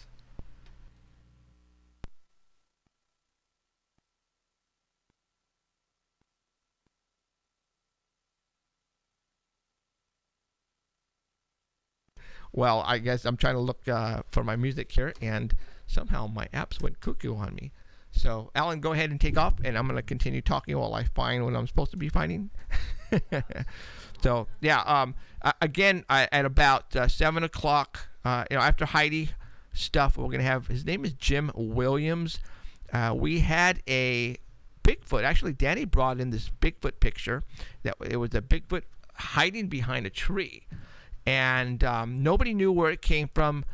Everybody was making fun of this person because no one knew where this picture came from. Well, last year when we talked about this photograph, because Danny brought it up, somebody was listening to our past archives, and they called Jim and said, "Hey, these guys are talking about your picture." And Jimmy goes, "Oh, great. What are they talking about?" And he goes, "No, they are actually not saying anything bad about it. They are pretty much, trying to figure out, what it is, and not actually, throwing your picture out the door." And he said, "Really?" And he says, "Yeah." So he can't wait to come on because, again, we're not making fun of people because of what they take or what they see as far as photographs or pictures or, whatever. So I'm hoping that's going to continue. So I can't wait for that. All right, we're going to go ahead and take a little break, like I said, and we're going to listen to Possess Tranquility as soon as until we get back. So, and how come it's not playing? Really? Yeah, really. All right, did I unmute you? You know what? Let's not put on music. Let's just talk. Let's chat. Now you Oh no. yeah, you go to Fresno State. Yes, sir. Where's that hum coming from? It's probably his microphone. Okay. Okay. Tell us about your professor. Oh my gosh. Okay, so I just started school. I started the semester up this week actually. Right. And one of my professors, I'm not going to name his name because I don't know if he wants to be mentioned yet, but he's a doctor. He also has his law degree. Okay. He's a research. That's what he does. And we were talking about active shooters. Now, let me get my notes because this is important. Right. No problem. She was freaking out. She texted me the other day and she was, "Oh my God. Oh my God. Oh my God." And I texted you right after the class got out. Yeah. I was waiting for my other class. So we're going on about active shooters. Right. Now, defining an active shooter, it doesn't have to deal with how many people they kill.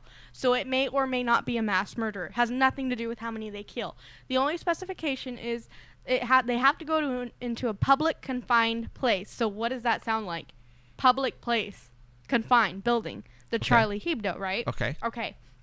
And he was talking about that. He was like, you know, and it can't be a robbery, domestic violence, or anything gang related. It's just an act. Okay. And so like a school. Exactly. He brought up like a theater. Yes, anything like that would be an active shooting. Okay. Now, some statistics: 38%, only 38% of active shooter, actually uses a firearm. So, and that was done or studies overseas. I believe he was saying he'll have to tell you if we could get him on. So, 38% is a low number. All the active shootings we've had, or the ones that have been on mass media, like newspapers and everything, those all have had firearms. Okay. Okay. So that could be a jab, like Second Amendment. I know we're going through that whole issue right now. Exactly, right. And he was saying, he told the class, he was like, Google the Charlie Hebdo attack. And the scene where the guy is shooting the officer. And he asked, tell me if you see any blood. And I already knew the answer because we were talking about that. About this, right? So I was like, no, there was no blood. So then he jumps to Sandy Hook. Before you even go there, for all those, you know, who saw the video where, you know, the two gunmen come out of the car, the police officer has already been shot. Hearsay, we think he's on the sidewalk. He turns around. The gun guy, or the guy with the gun, or the AR-15, walks right by him and shoots his head. Supposedly, I see a puff of dust hit the cement about 2 feet in back of him. Yeah. Like he didn't even shoot it. Now, for all those who don't know what an AR-15 or the bullet size, it's a good sized bullet. Oh, yeah. Okay. Now, they have showed pictures of somebody shooting a weapon of this magnitude into a watermelon per se, and the watermelon explodes. They can shoot it into a tree, maybe 2 feet, a foot and a half, you know, wide tree, and it'll go right through the tree. This isn't your 22. No. No. This will make some damage. Yes. So what you're trying to say, and what your teacher was saying, is that after he shot the guy in the head, there should have been some blood. There should have been like a mini explosion. There should have been what do you call the brain? But yeah, there should have been. Yeah. Like a water balloon exploding with blood. Boom. Yes. Everywhere. Yeah. There was nothing, guys. So what was he saying? He was basically saying, like, look what the media is showing you. Right. And actually, he says, in our words, he was like, do your research. Yeah. He's like, everything is open. And then he goes into the Sandy Hook, and he's asked, okay, can anybody tell me the conspiracy with the Sandy Hook shooting and the Pakistan shooting? My hand shot up so fast, I was like, oh, thank you, Jeff. I feel smart. There was a boy who was supposedly killed in Sandy Hook, whose picture was also in the Pakistan killing. Now, what did he say when you saw that? Said that? He was like, where did you hear that? How did you find that out? And I was like, well, my boss, I'm part of a radio show. He's like, okay, so you're informed. He's like, we're going to have a lot to talk about. So, yeah. So, well, I sit in the front row. I'm a nerd, so I don't care. And he was just talking about it. He was like, look up active shootings with terrorists, because those are the only ones. The last 4 have been so-called quote-unquote terrorist attacks. Now, you don't have to be a terrorist to be an active shooter. This just could be anybody going with a confined space, killing people. And then he goes, he said, like, the amount of money government puts into active shootings is staggering. Compare that to the number of money they put into robberies, domestic violence, gang-related burglaries, homicides, stuff like that. We have more of those. Just take Chicago, for example. We have more normal, that's not the right word to use, but we have more regular, that's not the right word either, killings or day-to-day type deaths that happen than this active shooting, than these quote-unquote terrorist attacks. Right. So that's what he was saying. He's like, look what the government's showing you compared to what they're not showing you. Right. And then for example, the gun violence in Chicago is just over. Blacks are killing blacks every day on the street, but yet the media is not showing you that. Yeah. They're showing you, the lesser, I believe, but more popular shootings, and I totally agree. I mean, he said, because the last 4, the Ottawa, if I'm saying that right, in Canada, that shooting, the Pakistan, Australia in that cafe, and then the Charlie Hebdo attacks, and he told us they're getting worldwide attention. He's like, why? And he asked us that. He's like, come back next class and let's talk about this. And then And he you were goes, going, I can talk about it right now. I was like, yeah, can we do this right now? But he goes, +1 is an active shooting death. So the government will restrict rights based on active shootings rather than national deaths from gang, burglary, or homicides. There you go. And that stuck out because, okay, 4 events of active shootings Right. revolving terrorism, Which is but they're nothing. going to restrict our rights based on just those 4 because those are getting the most media attention. Yep. And I even told him, I was like, what was he saying? Darn it. I should have wrote everything down, but I didn't. I was just with my pencil. Yeah, I should. Yeah. He was saying, he brought up firearms. He's like, well, what do you guys think about that? And you know what it was? He was saying, he was reading an article Sunday at breakfast, and the article said, maybe we should stop putting these active shootings on media. Okay. And I said, no, you can't do that because you're censorshiping. That's going to be a downhill slope. First, you're going to stop giving us that information. And the author of that article was just, he stated something in the article that said, like, let's try an experiment. You can't experiment with this because it's just like, you could stop telling the people about these events, but how do we know what's going on? Right. You know what I mean? Like, how do we know there was that happened? You could just tell us what we want and we're going to believe it. Now, did he say anything about the parachuting being a false flag or anything like that at all? He didn't really go into it. We were just focusing on, it was an intro class, so we went over the syllabus, the basic stuff. Okay. I'm sure, and I've heard from other students that he goes into these theories like the all class period, which is perfectly fine for me. Okay. Now, what class is this that you're taking? This is, I'd give it away. It's okay, I'm not going to give you the class number, but it's research methods. Okay. And that's what he does. He researches. Like, he gave us an assignment, the NYPD Active Shooter Compendium. That is, he puts that online for us, and that basically shows what was considered an active shooting, the case number, what weapon was used, how were they disposed of. That's not the right word either, but how the situation got settled, how many people were killed. Okay. And basically, he said, tell me what's wrong with it. So I was looking at it today at work. And these things, let me go to my notes here. So NYPD limits definition to include only cases that spill beyond intended victim to others. So it's not, they don't count somebody going into a building, shooting their boss because the boss fired them. No, this would have to be them killing their boss and a few other people or injuring. But the DHS, Department of Homeland Security, most cases defines it as most cases active shooters use firearms, and there is no pattern or method to their selection of victims. So, and then this whole compendium, it even said in there, damn it, I have it with me too. Hold on, let me pull those notes out. All right, cool. Sorry. See, Emerald's getting into it, guys. I love this class. Okay. Ooh, my highlighter's sticking out with these lights. Okay. So the compendium, and I quote, has a strong sample bias towards recent incidents, only because this is used, they use the internet. This compendium did not use special access government sources to compile these cases. It used an internet news sources identified using an online search. There's your red, I can't talk right now, I'm on a roll. Red flag. Red flag right there. If you're going to use online sources, you better damn well make sure they're right. Right. And a lot of the stuff on the internet isn't right. No, you it's have all to. biased. Right. So it even says in the analytic methodology of this, I can't even say it, that it's basically, to me it says it's full of crap because it's biased. And then, so it's biased towards attacks with higher dead and wounded counts because they do get greater media attention. So, and that's what they're going off of. Wow. So he's even like, yeah, just tell me. He's like, go, tell me what's wrong with it. Okay. Well, So- that's gonna be easy for you to. I'm gonna love this Oh class. my God, you're gonna So go. I'm Bam, gonna, bam, bam, yeah, bam, bam. I'm gonna try to talk to him to see if he'll come on the show because I think Absolutely. having him, having a professor, a doctor, like I said, he has his doctorate and his law degree, having someone here tell us something like that, it's a big deal to me. Absolutely, it's a big deal. Because it's credibility right there, man. Well, yeah, because I mean, we get people all the time. They're like, "Oh, you're full of shit." Right. Sorry, beat me out, but I don't care. So to have somebody like that who's been doing this for years, Right.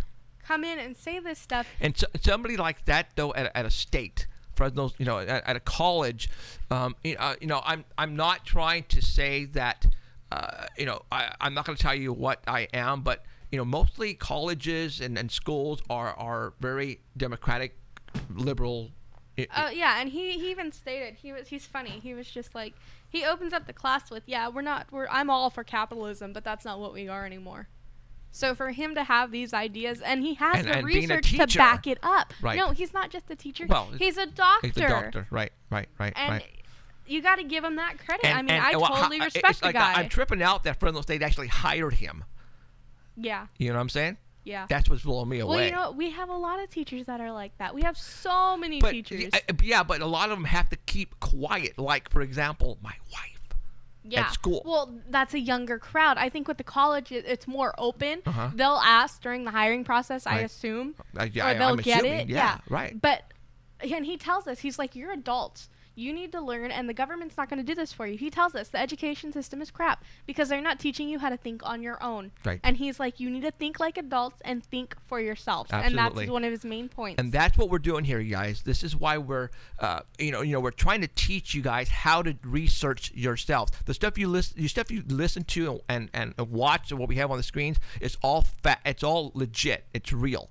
All right. We're not making stuff up. Alan lately on the internet has been a lot of the Bigfooters researchers out there were always giving us crap because of some of the evidence that we're bringing out on Bigfoot, and they think that we have one picture and that is it. They have no idea what we have as far as arsenal stuff. Well, another thing is too, like when we post stuff, we're not posting like BS, because if somebody tells us it's a hoax and here's our proof, we're like, you know what, thank you for catching that. Absolutely. And okay. And I give people credit. Yeah. Oh, I'm not the guy who's going to take all the credit. No, if somebody comes up and says, you know what, this is bogus what you have there, and they prove the proof, I'm going, thank you very much. There it is, and I'll delete it, or I will leave it, leaving what he posted. Oh yeah.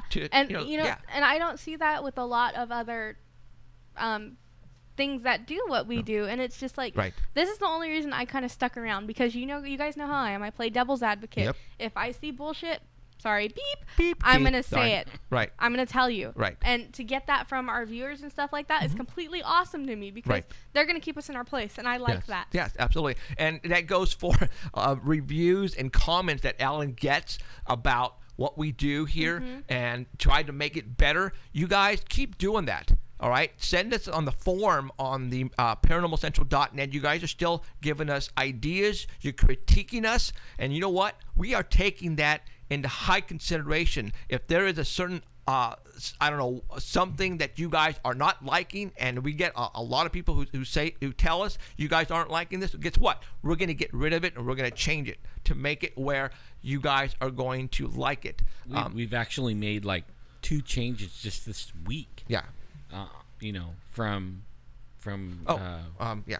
get out. Two changes this week from what we got on emails. In fact, I put in chat. It was something like 25,000. Oh crap! It's already 7:00. Oh. How many emails? It was how many emails? Emerald, it was like 25,000, right? Jeff had like 23,000 freaking emails he hasn't read. Sorry, it's getting where we almost can't read them all. I can't. But we do. I scan them and I try to find things that where we can Jim make Williams, our show if you're better. listening, buddy, we're running behind schedule, so we're gonna call you as soon as we get off the phone with Heidi. Okay, we're gonna try to make it fast, buddy. So stay there. Don't go anyplace, Jim. Go ahead, Heidi. All right, we're gonna get Heidi on real quick, and hopefully we can go through this really quick. Boy, you know what? We're gonna need more than 3 hours. Man, I have a hard time sitting here for a long time. Heidi, are you there? Good evening, gentlemen. Hello. How are you? How's it going? All is well. All right. Let's get through this. We are again running behind schedule. Man, oh man, but we're having a great old time here. Hey, that's all good. I love it. Let me pull up your file, and I got Heidi picture number 1. Yeah, we read your numbers. You're doing well. You know that? All right. Thanks for fitting to. You're gifted. You're gifted, and your dragon's in the right place. Yeah. All right, we got picture number 1. Go, Heidi. All right. Let me see what you got up there. Are you doing the video or the picture? No, we can't do the videos. Oh, you cannot no, do the video. well, and I'll tell you why afterwards.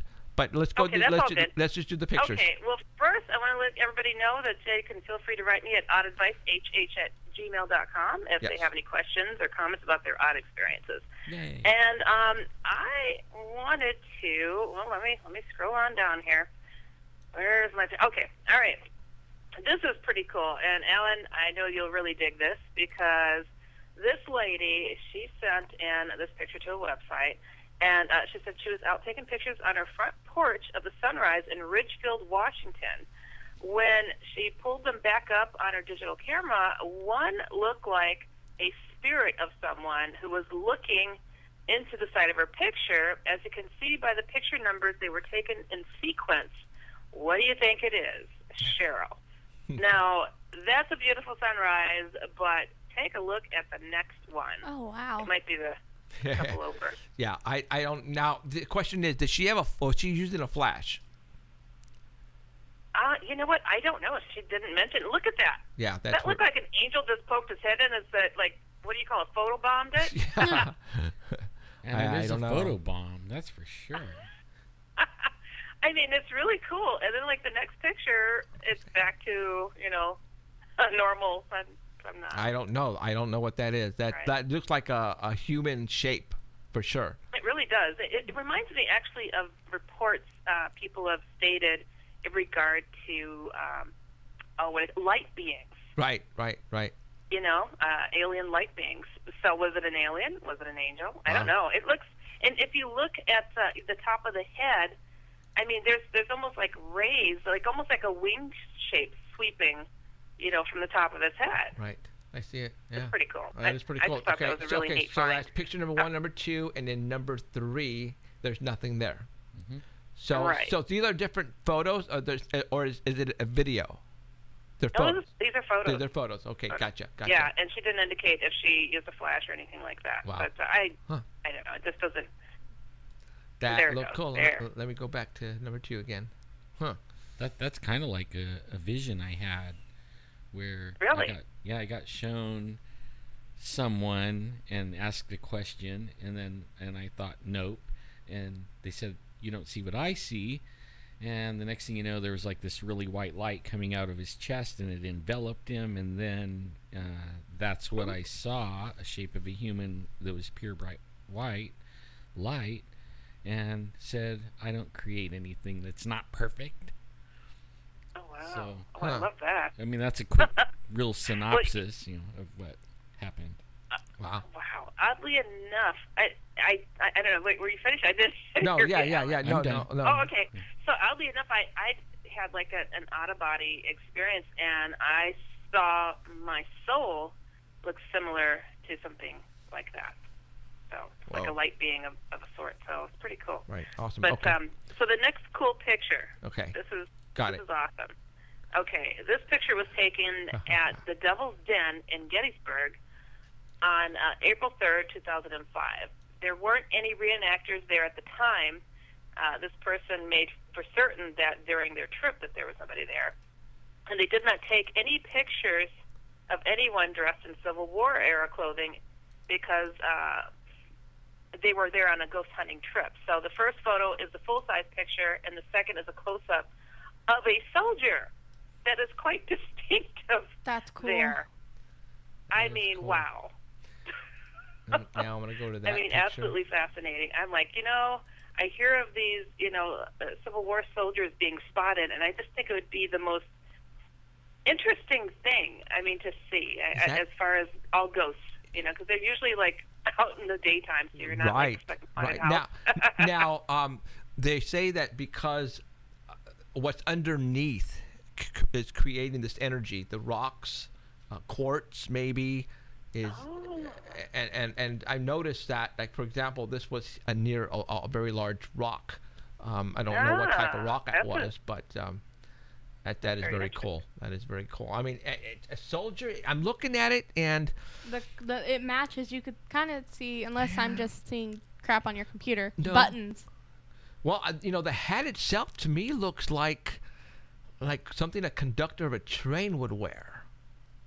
Could be a captain or a corporal. To me, it looks like a it's not a Union soldier. It's the other one. Confederate.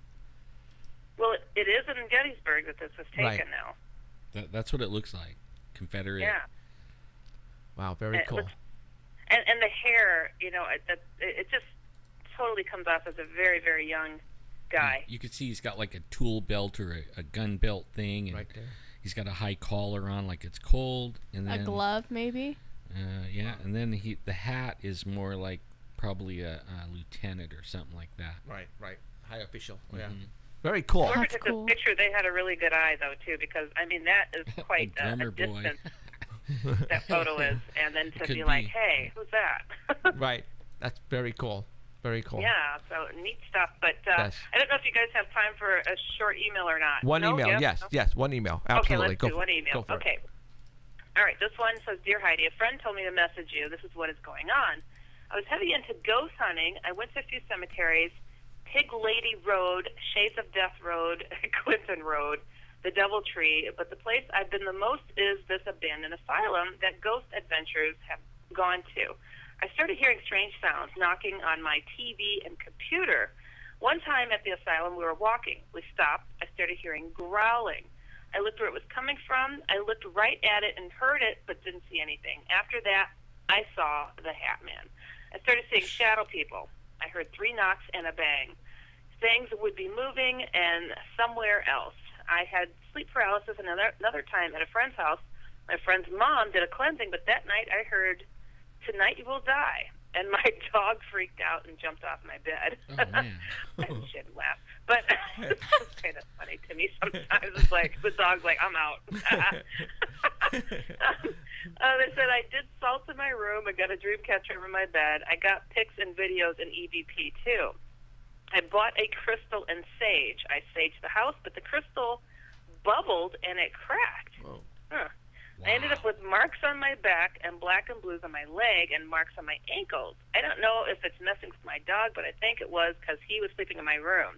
My photo in, I don't know what GB, are Ghosts and Monsters. Pig Lady, WNJ, I don't know what that means.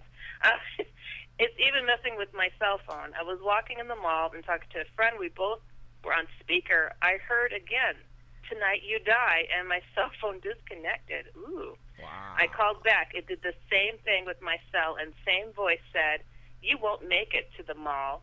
Ooh. Well, that's horrific. My aunt said she had the house blessed, but it still doesn't feel right. I haven't been sleeping at home because I'm too afraid to go to sleep because I don't know what's going to happen. Oh, that's so sad. Yeah, it is. Oh, that's Wow. horrible. Can you imagine not knowing if you're going to wake up? Oh, I would have That's sad. followed the You know what? dog. What? too many people go into these places and Right. they don't know that it's dangerous. You don't see me going into these haunted houses. I'm Right. like, hey, Right. I will tell you what to do after you've got issues, people. and you know what? And that's what we don't do as well. You know, a lot of people say, "Wow, did you guys go and investigate in this building, or did you go and investigate?" We don't do that here, you guys. We go and assist people in trying to get rid of what they have, or if they want us to figure out what's making the noise, then we will go set up cameras and try to debunk it. That is what our goal is here at Paranormal Central. You know what though? If someone offered to do that, or they offered like their building or something, Right. I'd be down to go. We just I didn't want to say anything, but we just got offered oh my God, the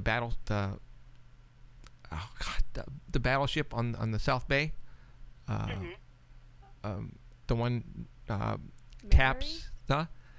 Oh my God, I just You mean completely the carrier? yeah. The carrier? Yeah. Oh, man, I know what is it? Oh my God, what's it, Dexter just told me I forgot what it is, but we might take up Queen Mary? No. It's a carrier. Oh my God, I can't even think of it right now. I got so much thinking. Okay, never mind. Anyways, awesome. Okay, right on. All right, Heidi, thank you very much. We're so backed up for time. It's and not we- even we're Oh, funny. gonna- good. No, hey, it's just it's fun just hearing you guys and getting a chance to share some of this cool, crazy stuff. Absolutely. And I'll be listening tonight. Oh, Oh yes, Yeah. yes. right. It's gonna We'll- be fun tonight. we'll be listening tonight. Oh, we're gonna call and hang up. Awesome. Take care. All right. Bye bye. Thank you, Heidi. Hi, Heidi. All right. See ya. Okay. We're gonna go ahead Hornet? and call Jim. What? The Hornet? It might be the Hornet. Yes. I think it is. Thank you, Diane. Yes. Jim Williams. Yeah. Okay. we're going to get this guy on. Let me open up. No, I don't have to do it yet.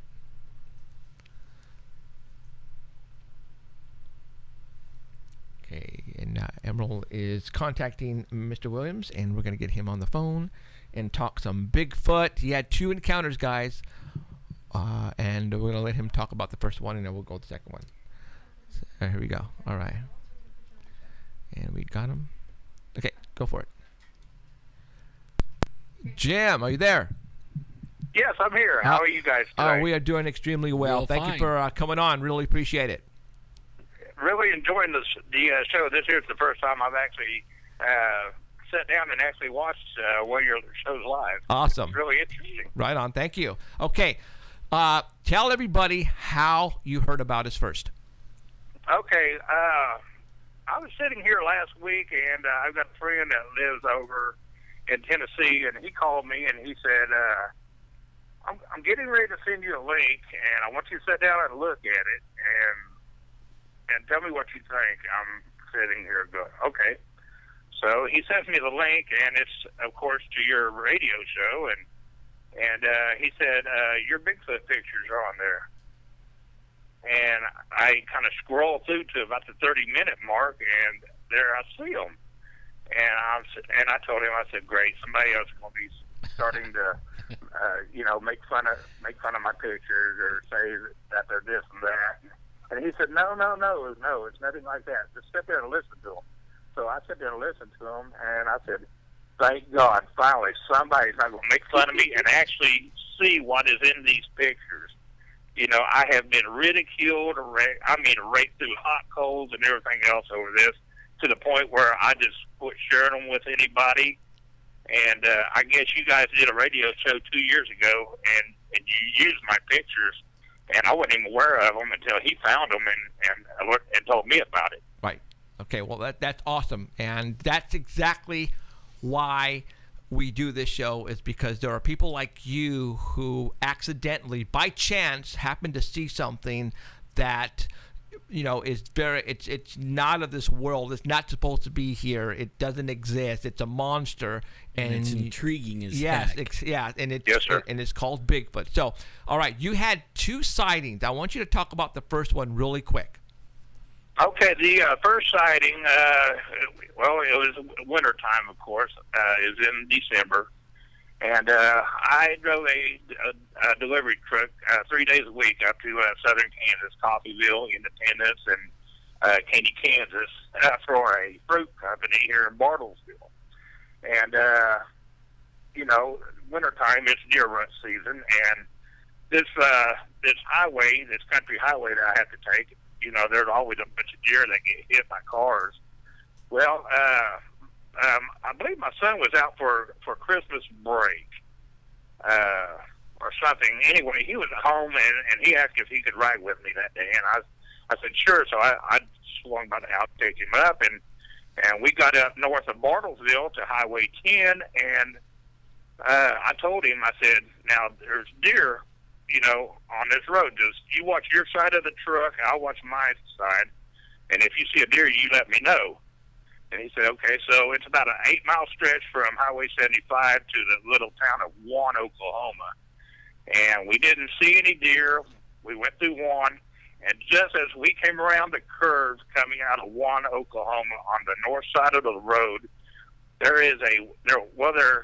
still is a winter wheat field there, and it's got a drainage ditch that goes across it. And I see this black figure standing there beside this drainage ditch, kind of bent over. And I slowed the truck down. This was, like 7 o'clock, 6:30, 7 o'clock in the morning. And I'm looking at it. I said it out loud. I go, what in the world is that? And my son turned and looked, and he goes, Dad, is that a Bigfoot? I'm like, holy crap. And we just sat there and looked at it, and it stood up, and it looked at us. And I'm like, oh, my God. And it had this stick in its hand, and it was picking something off of the stick, putting it in its mouth. But it never walked towards us. It never walked away from us. It just stood there and watched us. And this here went on for about 2 or 3 minutes, and then after the shock wore off, then I got to think, well, I've got my son with me. You know, once the thing comes at us, you know, I'm in a 3-speed Isuzu refrigerator truck. You know, it's not like I'm going to squall tires getting out of there. So anyway, I dropped it back in the gear and started off down the road. And this thing, it turned its whole body at the waist to watch us drive off. It never turned its head. It just turned at the waist, which I thought was really odd. And we drove on and we discussed, you know, what we had seen, and you know, it just really piqued our interest. You know, we weren't even thinking Bigfoot that morning. We were thinking deer. Right. And anyway, we just kept watching for deer and Bigfoot the rest of the route, which we never seen anything. And so the next time I went to Kansas was 2 days later. I took a digital camera with me, and I started watching for Bigfoot. And I did not see another Bigfoot on this trip, but 4 miles further east of where we seen the first one, I came up, well, there's actually a dip in the road, and it goes across the creek. I'm not going to really disclose where exactly it's at because I don't want these people have a bunch of people down here all over their land. But right. Anyway, I noticed these trees that had the bark ripped off of them from about the 12 to 14 foot level all the way down, and it just kind of looked like somebody peeled a banana. I was like, that is really odd. You know, it wasn't a deer rub, because a deer, I've never seen a 14-foot deer before. And I could not figure out, you know, why it caused that. So I stopped and took some pictures. And anyway, I got home that night, and I got to doing some research in that area. Yes. Anyway, the trees that you're showing, if you look back to the far left, yes, right there, you can. That was actually fresh done. And the tree where you got the highlighter, you can actually see where the bark is peeled down the tree. Okay. But okay. So anyway. So what I'm going to do is I'm going to go. What happened to picture number 1? We're going to go ahead and go through picture number 1, number 2, number 3. So, okay, continue on with your story. Go for it. Okay. Well, anyway, I took pictures of these trees, and I went home that night, got on the internet, and I got to doing some checking on Bigfoot in this area. Well, this just happens to be in the same area that back in the I believe it was the mid-70s. There's a gentleman by the name of Kenneth Tosh.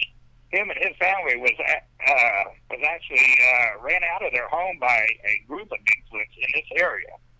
And there's been several Bigfoot reports come out of this area that date back all the way to 1896.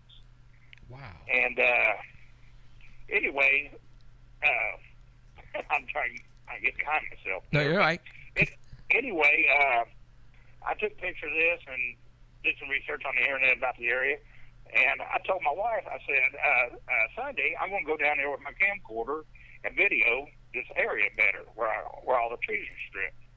So nobody knew I was going down there but her. And I got in the car, and I drove down there. I guess this was about, 9:30, 10 o'clock on a Sunday morning. I went down there, and I filmed the whole wooded area. And I did not see anything down there, you know, but the trees. And I videoed for maybe 10, maybe 15 minutes. Got in the car and left. Came back home. And I never really went through the video because, you know, I'm like, okay, it's just a bunch of trees. I really didn't, you know, I just kind of blew it off. Right. And anyway, I had forgot all about the tape and the camcorder. And we were getting ready to get married, and we decided we was going to use the camcorder for the wedding. And we got the camcorder out, and sure enough, there was the video in the camcorder. So we played it back on a big screen TV, and this is what we found on the video. Okay. Which is, you know, picture number 1. Picture 1, 2, and 3 these are actually still taken off of the video. and I have ran them through a photo enhancer to try to bring out the highlights in them. Right. Okay, so right now what I'm showing you is, he sent me the video as well, and I saw the video, the small clip, but right now what we're showing you is the actual a snapshot of that video. Okay. Now what we're going to do here is I'm circling the object. Now you're probably going, okay, whatever. That looks like a stump. That looks like a log. But that is not what is there. Let me show you another photograph. Now it's circled so that way you can see it. Okay. Now, Jimmy, just to let you know, there is a delay on what you're looking at on the screen and what we are talking about right now. So there, I don't know, the delay is like 30 seconds, 45 seconds. So right now, what I have the picture up is the one you circled, the object. Okay. You circled it. That's what I'm showing you right now. And then, actually, what I'm showing everybody right now. He looks like a pretty buff guy. Big guy. Yeah. Big guy. Now, Well, if you look really close at this picture and just let the picture sink into you, you can actually see a fat roll on the back of its neck, where look like the fat roll is sitting on its shoulder. And then on the other side of the tree, you can actually see a slit that actually looks like a mouth. Yes, I see that right there. That's exactly, I see that too. And then if you actually follow from the mouth on up, you can see a sagittal crest. That's a forehead. That's the brow ridge. Eyebrow ridge, right? Okay. See if you can see. Okay, what I'm going to do is I'm going to open it up a little bit more. And then I'm going to bring this over here like this. Yeah, he almost looks like a gorilla. Actually, on picture 3, it's actually more. You can get a better look at it on picture 3. Yep, there it is, right there. Okay. I am going to zoom in on it a little bit more. I'm going to open it up for everybody to see it.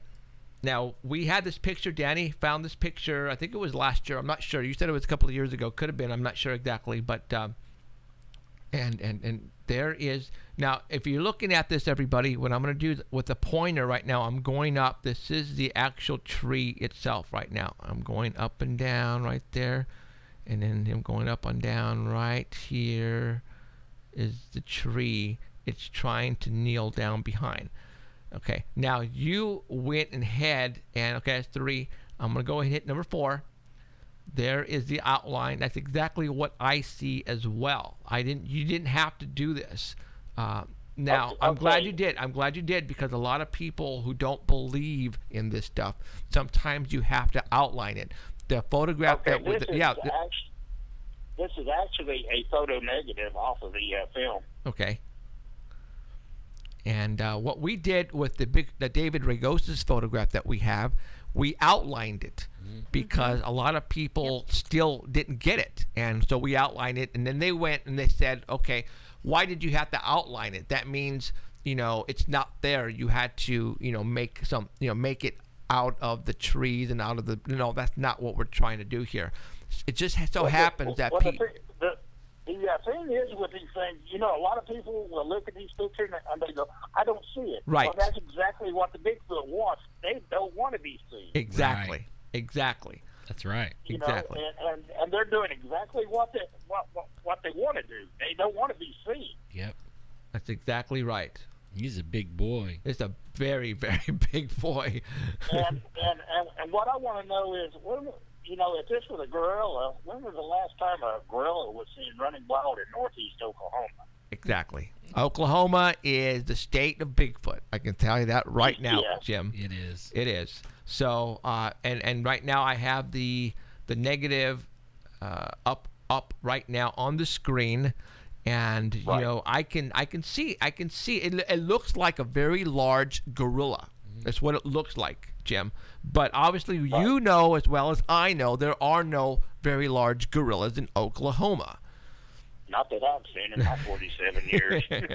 And I see the slit of the mouth, and also I see the eyebrow ridge right up here as well. And I see a cone head right there, and it comes down, and I see a very, very fat upper arm, and it goes down. And there's the body way back over here, dude. And that's a very, very big guy. Very big guy. And actually, if you look through the weeds right behind that arm, you can see a hip. Right here. Okay. So, okay, now let's go to, that was number 5. I am number 6 now. And this is the actual snapshot.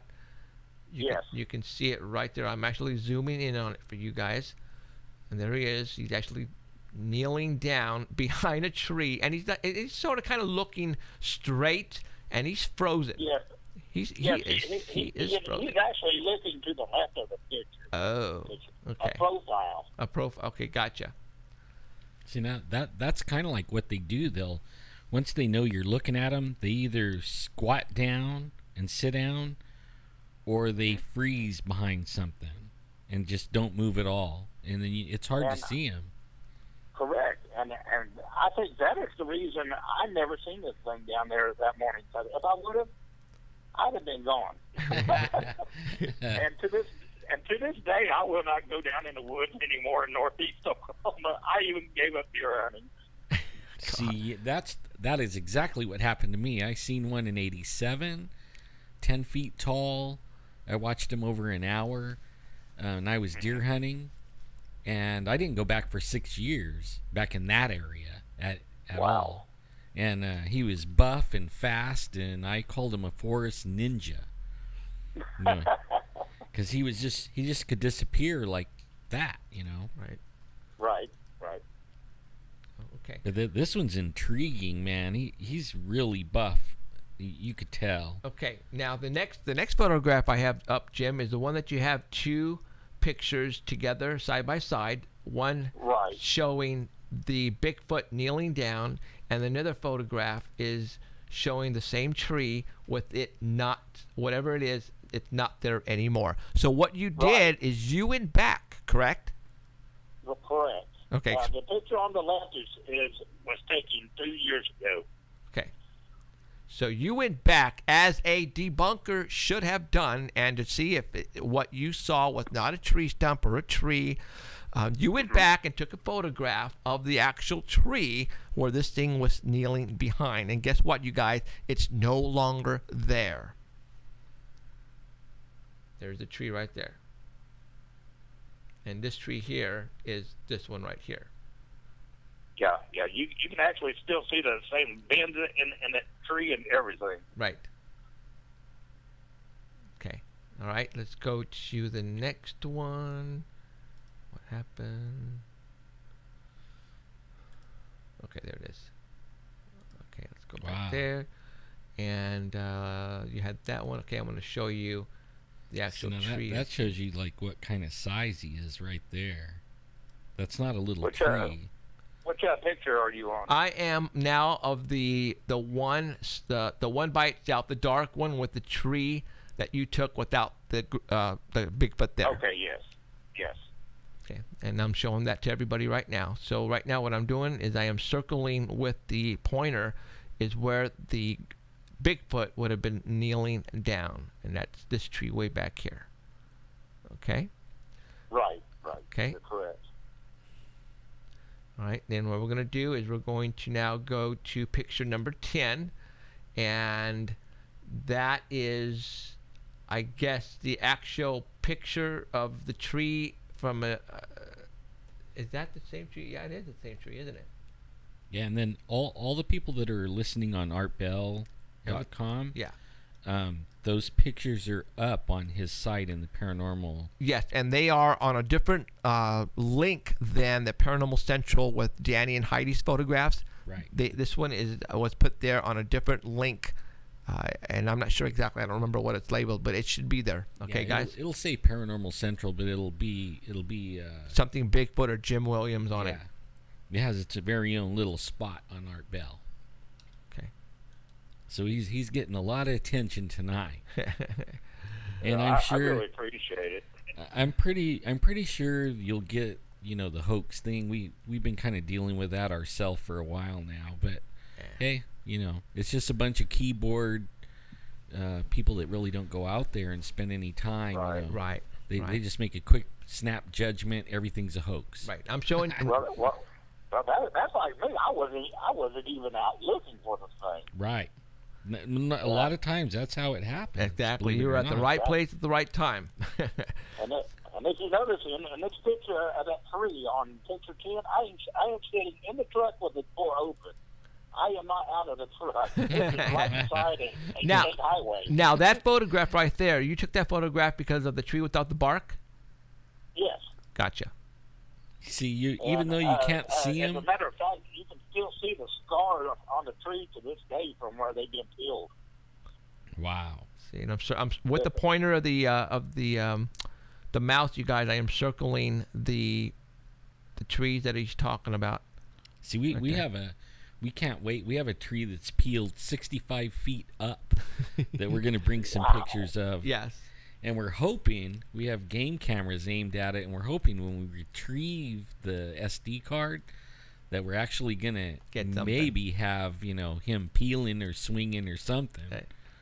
So, the next photograph I have is, I guess, the nesting area, maybe. Well, this here was part of a tree break, and you can see way back in the far background. Oh. Are you on picture 12? Yeah, I am. Okay, yeah. As you can see in the far background, you can see more bark ripped off of the tree. And that one's there. Way high. And yes, and you can also see tree limbs laid over here. Okay. And which will lead up into the next picture, which actually kind of looks like something bedded down in this area. Right. Right there. Okay, we're on 13. I'm going to go to 14. And now, look at this, guys. You got a track, buddy. Okay, explain the picture, the distance of the track, and where you were at when you took these photos. Okay, whenever I took these pictures, from where the thing was squatted behind the tree to where this footprint was maybe 50 to 75 yards, and there's a little bridge that goes across Highway 10 in this area. And I was standing on the bridge just kind of looking down in there. I actually met two other guys that researched. One was from Ohio, and one was from Iowa. They drove all the way down here and met me. I took them out there to this area and showed them. And we actually got these pictures while we was down there in that area. And while they was down there, they actually made some calls and actually got response back. Cool. And Jeff, I think I sent you some video. You can actually hear in the video. There's actually some whoops in the background that you can actually overhear over the diesel engine of the truck running. Wow. We'll have to listen to that. I didn't get a chance. I actually watched the video, but I didn't hear anything only because my environment it was too noisy, and I didn't have any earplugs on. So the next photograph I have is the dirt trail with the one Bigfoot basically print that I'm circling right now with the arrow. Okay, yeah, that's the same picture from zoom back up. I actually stood up on top of the bridge and took these pictures, and I would say it's maybe 12 to 15 feet down to the footprint itself from where I was standing. So this is actually down in a creek bed. Gotcha. Creek beds, that's their highway, right? Yes. That is the Bigfoot's highways. We find to realize that they take the creek beds, dried up rivers and streams, and that's where they walk. And we think because depending on the actual depth of the river or canal or whatever, they can hide and walk at the same time, and you won't be able to see them because of the depth of where they're at. Right. I have also found out by doing a little history research on this area, there actually used to be a railroad that went through this area. There's still a concrete bridge down there right by where this Bigfoot was squatting down. Whoa. And I'm starting to wonder if they may follow railroad tracks, even old ones. I think you hit it on the head, Jim. We've done research and found out that, matter of fact, Danny Beldrama, our Squatch reporter, had a report where they actually saw Bigfoot actually hitchhiking on trains. Yep. And that's how they move move from location to location. They actually jump in between the cars and sit right there where the couplers, couple the train cars. And even though they tend to travel down train tracks and high-powered lines as well, and they use them as freeways. Right. So you're absolutely right on that. And this is a good picture I'm showing right now. You can see the slit. I can see the slit of the mouth right there. There's the slit of the mouth. And up here is the eyebrow ridge. I mean, this guy is a big boy. Very big guy. Oh, yeah. His shoulders are massive. Look at that. I mean, you can see the shoulder right there. And that, for those who don't believe in Bigfoot, you're not going to see what we're seeing. But, we are now, I'm not saying we're experts at this, but now we are now trained because of what we do to look for this type of stuff. And I see one hell of an upper arm. It's massive. And his head is cone-shaped. It is very much cone-shaped. Right there. I agree. Yep, I see it. Very cool. Yeah, how tall do you think he was when he stood up? No, he didn't see him. He didn't see him. Well, just by looking at the picture, it's kind of hard, to actually kind of figure out how much he would, or how tall he would be. So, me and my friend over in Tennessee, we was just talking a little bit ago, and we went back to the tree comparison where the two, and we looked at the size of the trees in both pictures, and we estimated that thing probably about 8 to 9 foot tall. You need to go back, Jim, and dude, you need to go back there, and you need a needle you come right down here, and I would take you down there. I would be happy to. Dude, just take a couple of guys with you with a couple of 30-aughts or 44s, and you will be fine. Yeah, I'll be sitting in the truck waiting on you. Come on, Jim. Do it it's science. Do it for science, Jim. For God's sake. Oh, no. Man, you know who he sounds like, don't you? What? Me. No.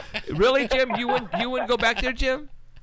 I will go down there. I will stand on the bridge. I will stand on the highway. I will sit in the truck. Now, I will not go down in them woods. Come on. No. We'll take 5 or 10 people with you.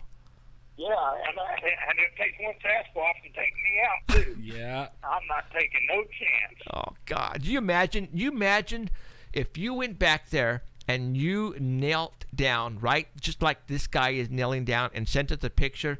Oh my God! You would blow away people in the Bigfoot community because of the size of you and the size of this thing. I guarantee you would be the talk of the internet if you did that. Yep. And if you would come back alive. Well, the problem is, it's all on private land, and I think the people who have this land actually know they're down there because they have got no trespassing signs everywhere. They're probably like, you go on there at your own risk. Yeah, no doubt. Oh my God! I would. Somebody needs to go by. Anybody in Oklahoma? What? Okay, where? Oh, that's right. You won't tell anybody. Jim, come on, baby, come on, you can do it. Actually, Come on, you can do it. Come on. You might be able to get some friends to do it. Give a location. Okay, I will get a location because I am not going down there. Oh shoot. Okay. Well, God, how is there something there like a marker that the people in Oklahoma can go back to? I mean. Okay. Yes. Okay. It is approximately 2 miles west of Oklahoma Union School. That is how close to an elementary and high school this thing was. Whoa. 2 miles is nothing for them. Okay. Yeah, absolutely not. Okay, 2 miles west of the school. What's the name of the school again? Yes. You know they love Oklahoma little Union kids. School. Oklahoma Union School. And they love little kids. And what's the name of the highway? It is Highway 10, and the intersection with, I believe it's going to be road 413. 413. Okay. Well, we have people listening from all over the place, and I know we have people listening in Oklahoma. Go. Kathy Strain. And if they want to get a hold of me, I am retired now. I'll be more than happy to take you down there and show you exactly where the thing was. Okay. But don't expect me to go in the woods with you. Maybe this summer we could go over there. Wow. This spring. Okay. Right now, anybody listening who lives in Oklahoma who wants to go take a trip for us and be the reporter on the spot and go and kneel down behind this tree so we can get an actual dimension and comparison of this, the person, whoever it is, and whatever this was, that would be awesome. We would have to get property owner permission before we could do it. Well, how far is it from the street? Maybe 50, 70 yards. Okay. You know what? You could just jump over the fence real quick, run over there, take a snapshot, run back. Uh-huh. Yeah. You'd be putting a butt shot out of yourself. Okay. Well. Yeah. Well, these people in this area, they have been harassed so much since the 70s, since the Nazi monster incident up there. Even the Nowata County Sheriff's Office was involved in this. They had NBC, ABC, CBS News. They had news stations from overseas over in this area looking for this Bigfoot. I mean, it was a big-time thing at the time. If you Google Nazi Bigfoot or Kennesaw, you can pull up all kinds of information on that Bigfoot.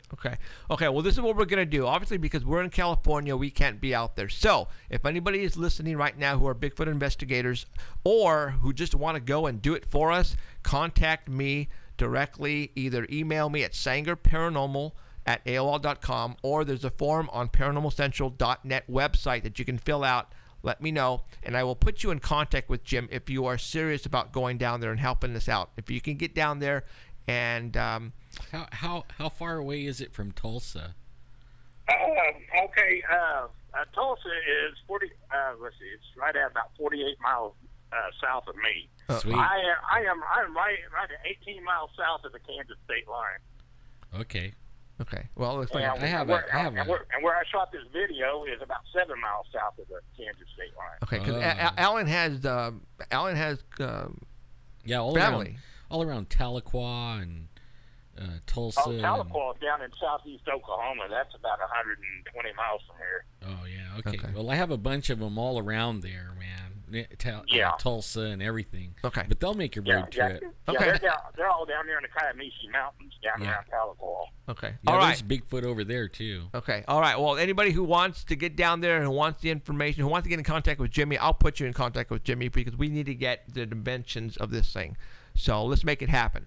All right, Jimmy. We're gonna see if we can make this happen, and if it happens, then obviously I'll contact you and put you in contact with the people who want to go down there, and hopefully maybe you can meet up with them or whatever, and hopefully we can do this.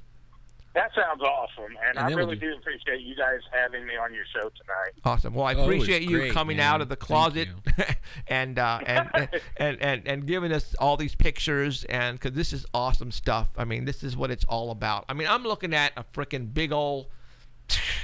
I see a face, dude. I see a cone head. I see the muscles and I see the shoulders. I see this guy is big, and I see exactly what would make me not want to go down there, just like him. Well, what I see is something that would probably take me off the face of the earth. Yep. Right. Exactly. Fast, big, and could take you out before hit you like a freight train. So, all right, Jimmy. All right, Jimmy. Hopefully, we'll get somebody will hopefully write us, and hopefully, I'll get back to you in a couple days. Okay. Man. Okay, sounds super. Awesome, Jimmy. We appreciate you coming on. Thank you. All right, thank you. Have a great night. You too. Thanks. All right, bye-bye. Bye. What was he calling the Bigfoot Nazi? That must mean it is mean. Yeah. I mean, if it was in the news and they were calling it a Nazi, man. Wow. So okay, we'll have to practice with that. Yep. Okay, sir. Thank you very much for coming on. I am not going to ask you your name or your occupation, but I guess you were listening to a show a couple of weeks ago, correct? Yeah, that's correct. It was your January 4th show. Okay. Go ahead and tell us why you're calling us tonight. So I heard a story on that show that was very similar to an experience that I had, and it was the only time and the only place that I'd ever heard a story, as similar about a creature as similar. The caller happened to be calling from Dayton, Ohio, which I found interesting because that's very close to where I also had my experience. Anyway, seen this gargoyle creature that he spoke about. It was only about 10 or 15 miles from where I seen something just like it. Now his experience was about 20 years ago, he said, whereas mine was about 8 or 9 years ago. So I had a 10-year difference in when it actually happened. But we were out at my uncle's farm, which is just outside of town, and I was standing out in the driveway with my cousin, and we were having a conversation about a car. We were sitting there looking at a car. I was looking, facing him. I was facing north. He was facing south. And out of my peripheral vision, I caught a glimpse of something in the sky above me, and so it made me look up. Well, he still had his head kind of down in the car, and I couldn't get the words out of my mouth fast enough. Now, this creature that I've seen, it was 20 to 25 feet off the ground. It wasn't really high, so I could see it fairly clear. Well, what stood out more than anything was the wings. They were fairly translucent. The only thing, what really struck me was you could see the bone structure, through the skin. And the only thing I've really ever seen since then that I can compare it to is like maybe bat wings, or even something a little farther fetched, like the Mothman wings. And like a dragon, maybe, Yeah, exactly. Where the skin itself, the wings themselves are like translucent, but you can still see the structures of the bones. So anyway, I glanced up and I'm watching this thing fly, away from me, and it's getting ready to cross the tree line, just out of sight. My cousin looks up and sees my face, and I can only assume that I looked, fairly scared or fairly concerned, because he instantly looked at where my eyes were looking. Then he looked up behind him. It was like right at that point when this creature actually crossed the tree line, because again, he was flying fairly low, so it was just out of sight for him. But it took me a good 10 or 15 minutes to kind of, put myself back together in order to explain to him what I've seen. And, he told me, he was like, man, all the color left out of your face. He said, I knew you were looking at something scary, but long story short, this thing, its wingspan was between like 6 and 7 feet, but its body was in a shorter length than like what a human's body would be. So in that sense, it resembled a Mothman almost, if you will, but it really more resembled like a gargoyle. And it wasn't until I heard the caller's story where he described it to a T that I'd ever heard of anything like that before. Did you see the face at all? I did not see the face. It was more of the silhouette. It was coming into the evening time. Okay. So the sun was just about behind it. So I more or less seen the silhouette of the creature than I did really any of the facial features. But it was without a doubt, it wasn't a flying animal, that I've ever come across, that I've ever seen. Right. And it was certainly bigger than any bird that we have here. Right. But wow. And to make matters worse, this is late in the summer. As the next couple weeks progressed, several people out at the farm had similar experiences. One individual in particular said he left out of the house, he pulled out of the driveway, and in his rearview mirror for the next half a mile, there was a silhouette of a creature following him as he was driving. And this creature, he said, it seemed to be like floating behind him. It scared him to death. He didn't come out to the house for a month after that. I would neither. And what other anybody else have an experience as well? Plus him, obviously, but yeah, there's him. And then a couple weeks after I had the first sighting of it, we were leaving his house again. It was me and my cousin in the front seat, and then my cousin, another individual in the back, and something darted across the road in front of us just as we were leaving the house. And this was late at night, midnight, 1 o'clock. and the only thing that we could really make out was a silhouette of the creature and these red eyes, and it seemed like it went across the street so fast. I slammed on the brakes and I turned the headlights over in the direction that it went, and it looked like it went behind a tree. By the time I got the headlights over to it, it was gone. And myself and my cousin that was in the front seat, we both seen it go across the street. Again, we had to slam on the brakes to avoid hitting it. But at this point, it was almost like it was on foot. Right. It wasn't flying at all. Did So again, this, incidents like this happened for the rest of the summer all the way into the fall, and several people experienced it. But with the exception of the people that did experience it, none of us really talk much about it because it sounds so bizarre. And Right. unfortunately, people don't necessarily accept these types of ideas. If they haven't seen it in a textbook, they just figure it's not real. But my cousin that I had the experience with, he actually heard it on you guys' show, and he told me, he was like, man, you have to, write these guys on Facebook and tell them what happened. He said, if you listen to the show, this guy describes what we had going on out of the farm down to a T.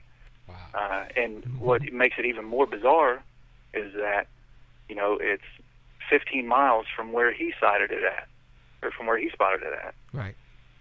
Wow. That's not far with something flying. No. Yeah, not at all. And when I say 15 miles, it's 10 or 15 miles as a crow flies. Right. So, it's just it's a suburb north of town, whereas where your caller seen it was a suburb south of town. Wow. Very cool stuff, man. Wow. That is cool. Yeah. Have you gone back to the ranch lately? Yeah, I mean, we basically grew up out there. We spent a lot of summers out there, and it's, there's been some odd things here and there that have taken place. One other incident that happened just as winter was coming into town. There's a cemetery right down the street.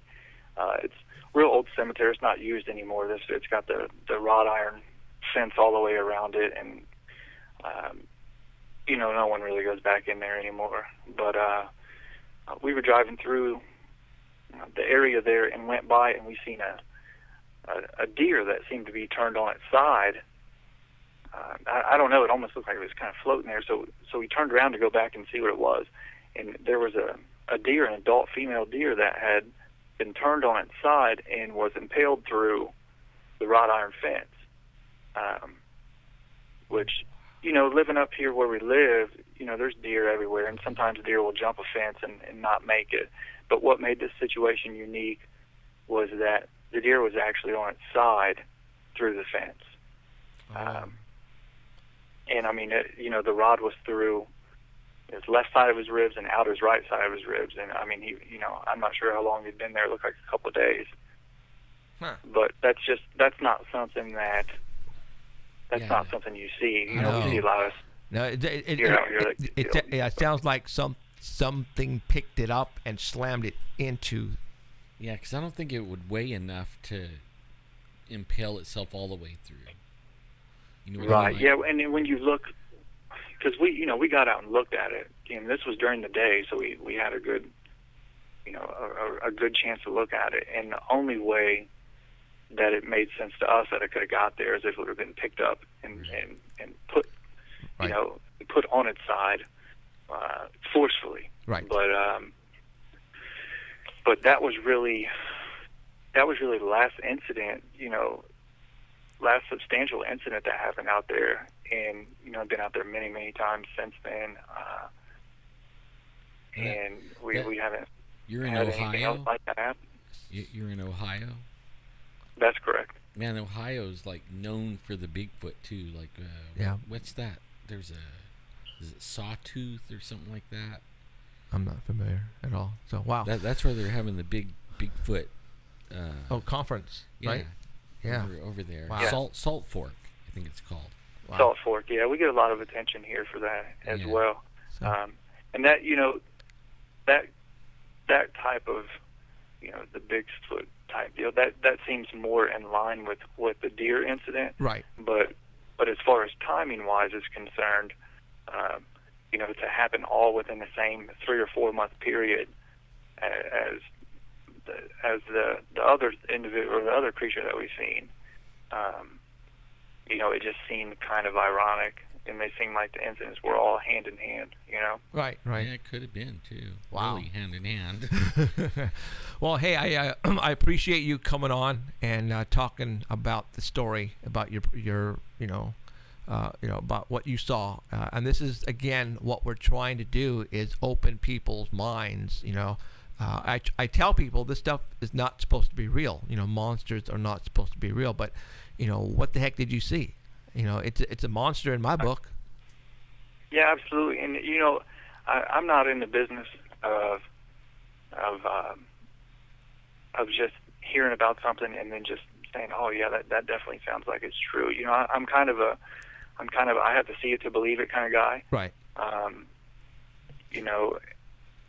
And with that being said, that's probably another reason I really haven't told the story much, because I know someone told me the exact same story.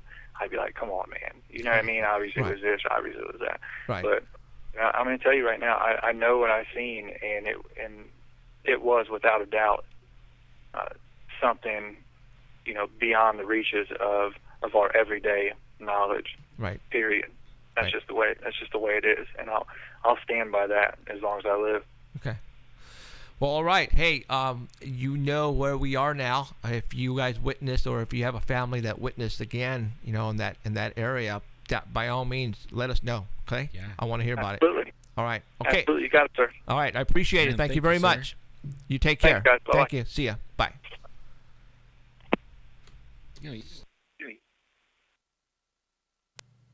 You know what's funny is, or really not funny, but history, like when you go to these old buildings, 1800s, 1700s, 1500s, what they describe is on the corners of and surrounding these castles and buildings. Gargoyles.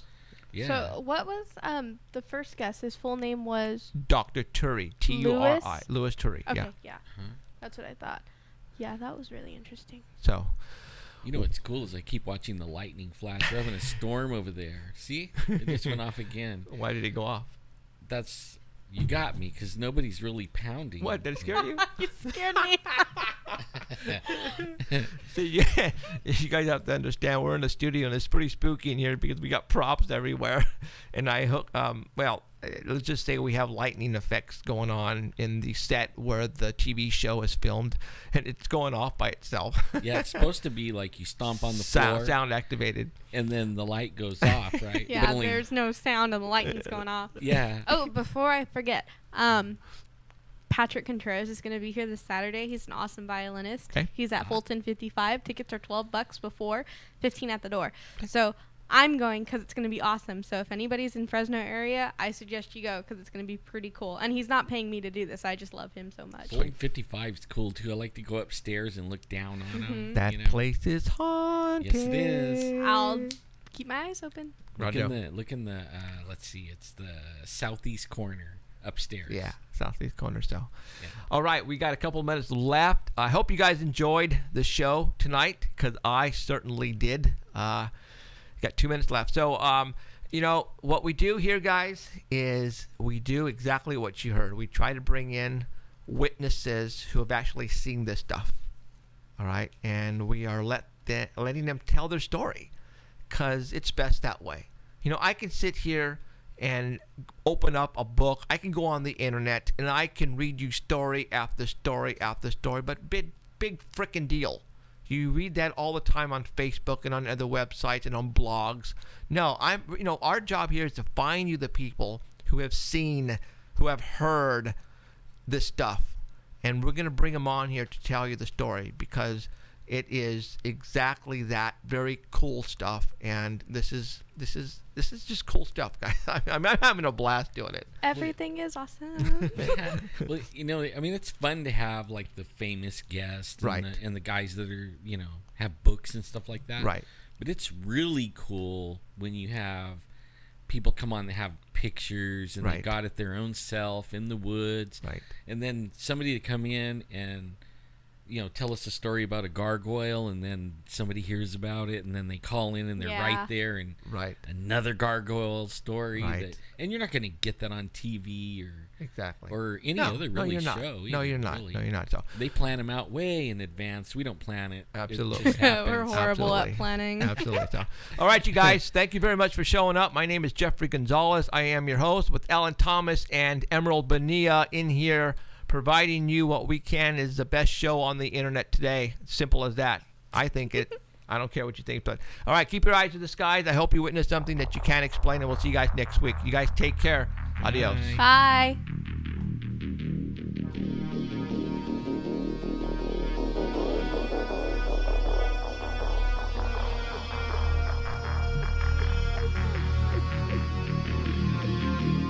You have been listening to Paranormal Central with Jeffrey Gonzalez and Alan Thomas, broadcasting worldwide at paranormalcentral.net and on artbell.com. Stay tuned for next time. Remember to keep your eyes to the skies, and we hope you witness something you cannot explain. I'm looking for you, you're looking for me. We have to decide what it will be. Can it be true? Can I believe the unexplained? Look into the sky, you realize you're not alone. Open your eyes, you can find the trail.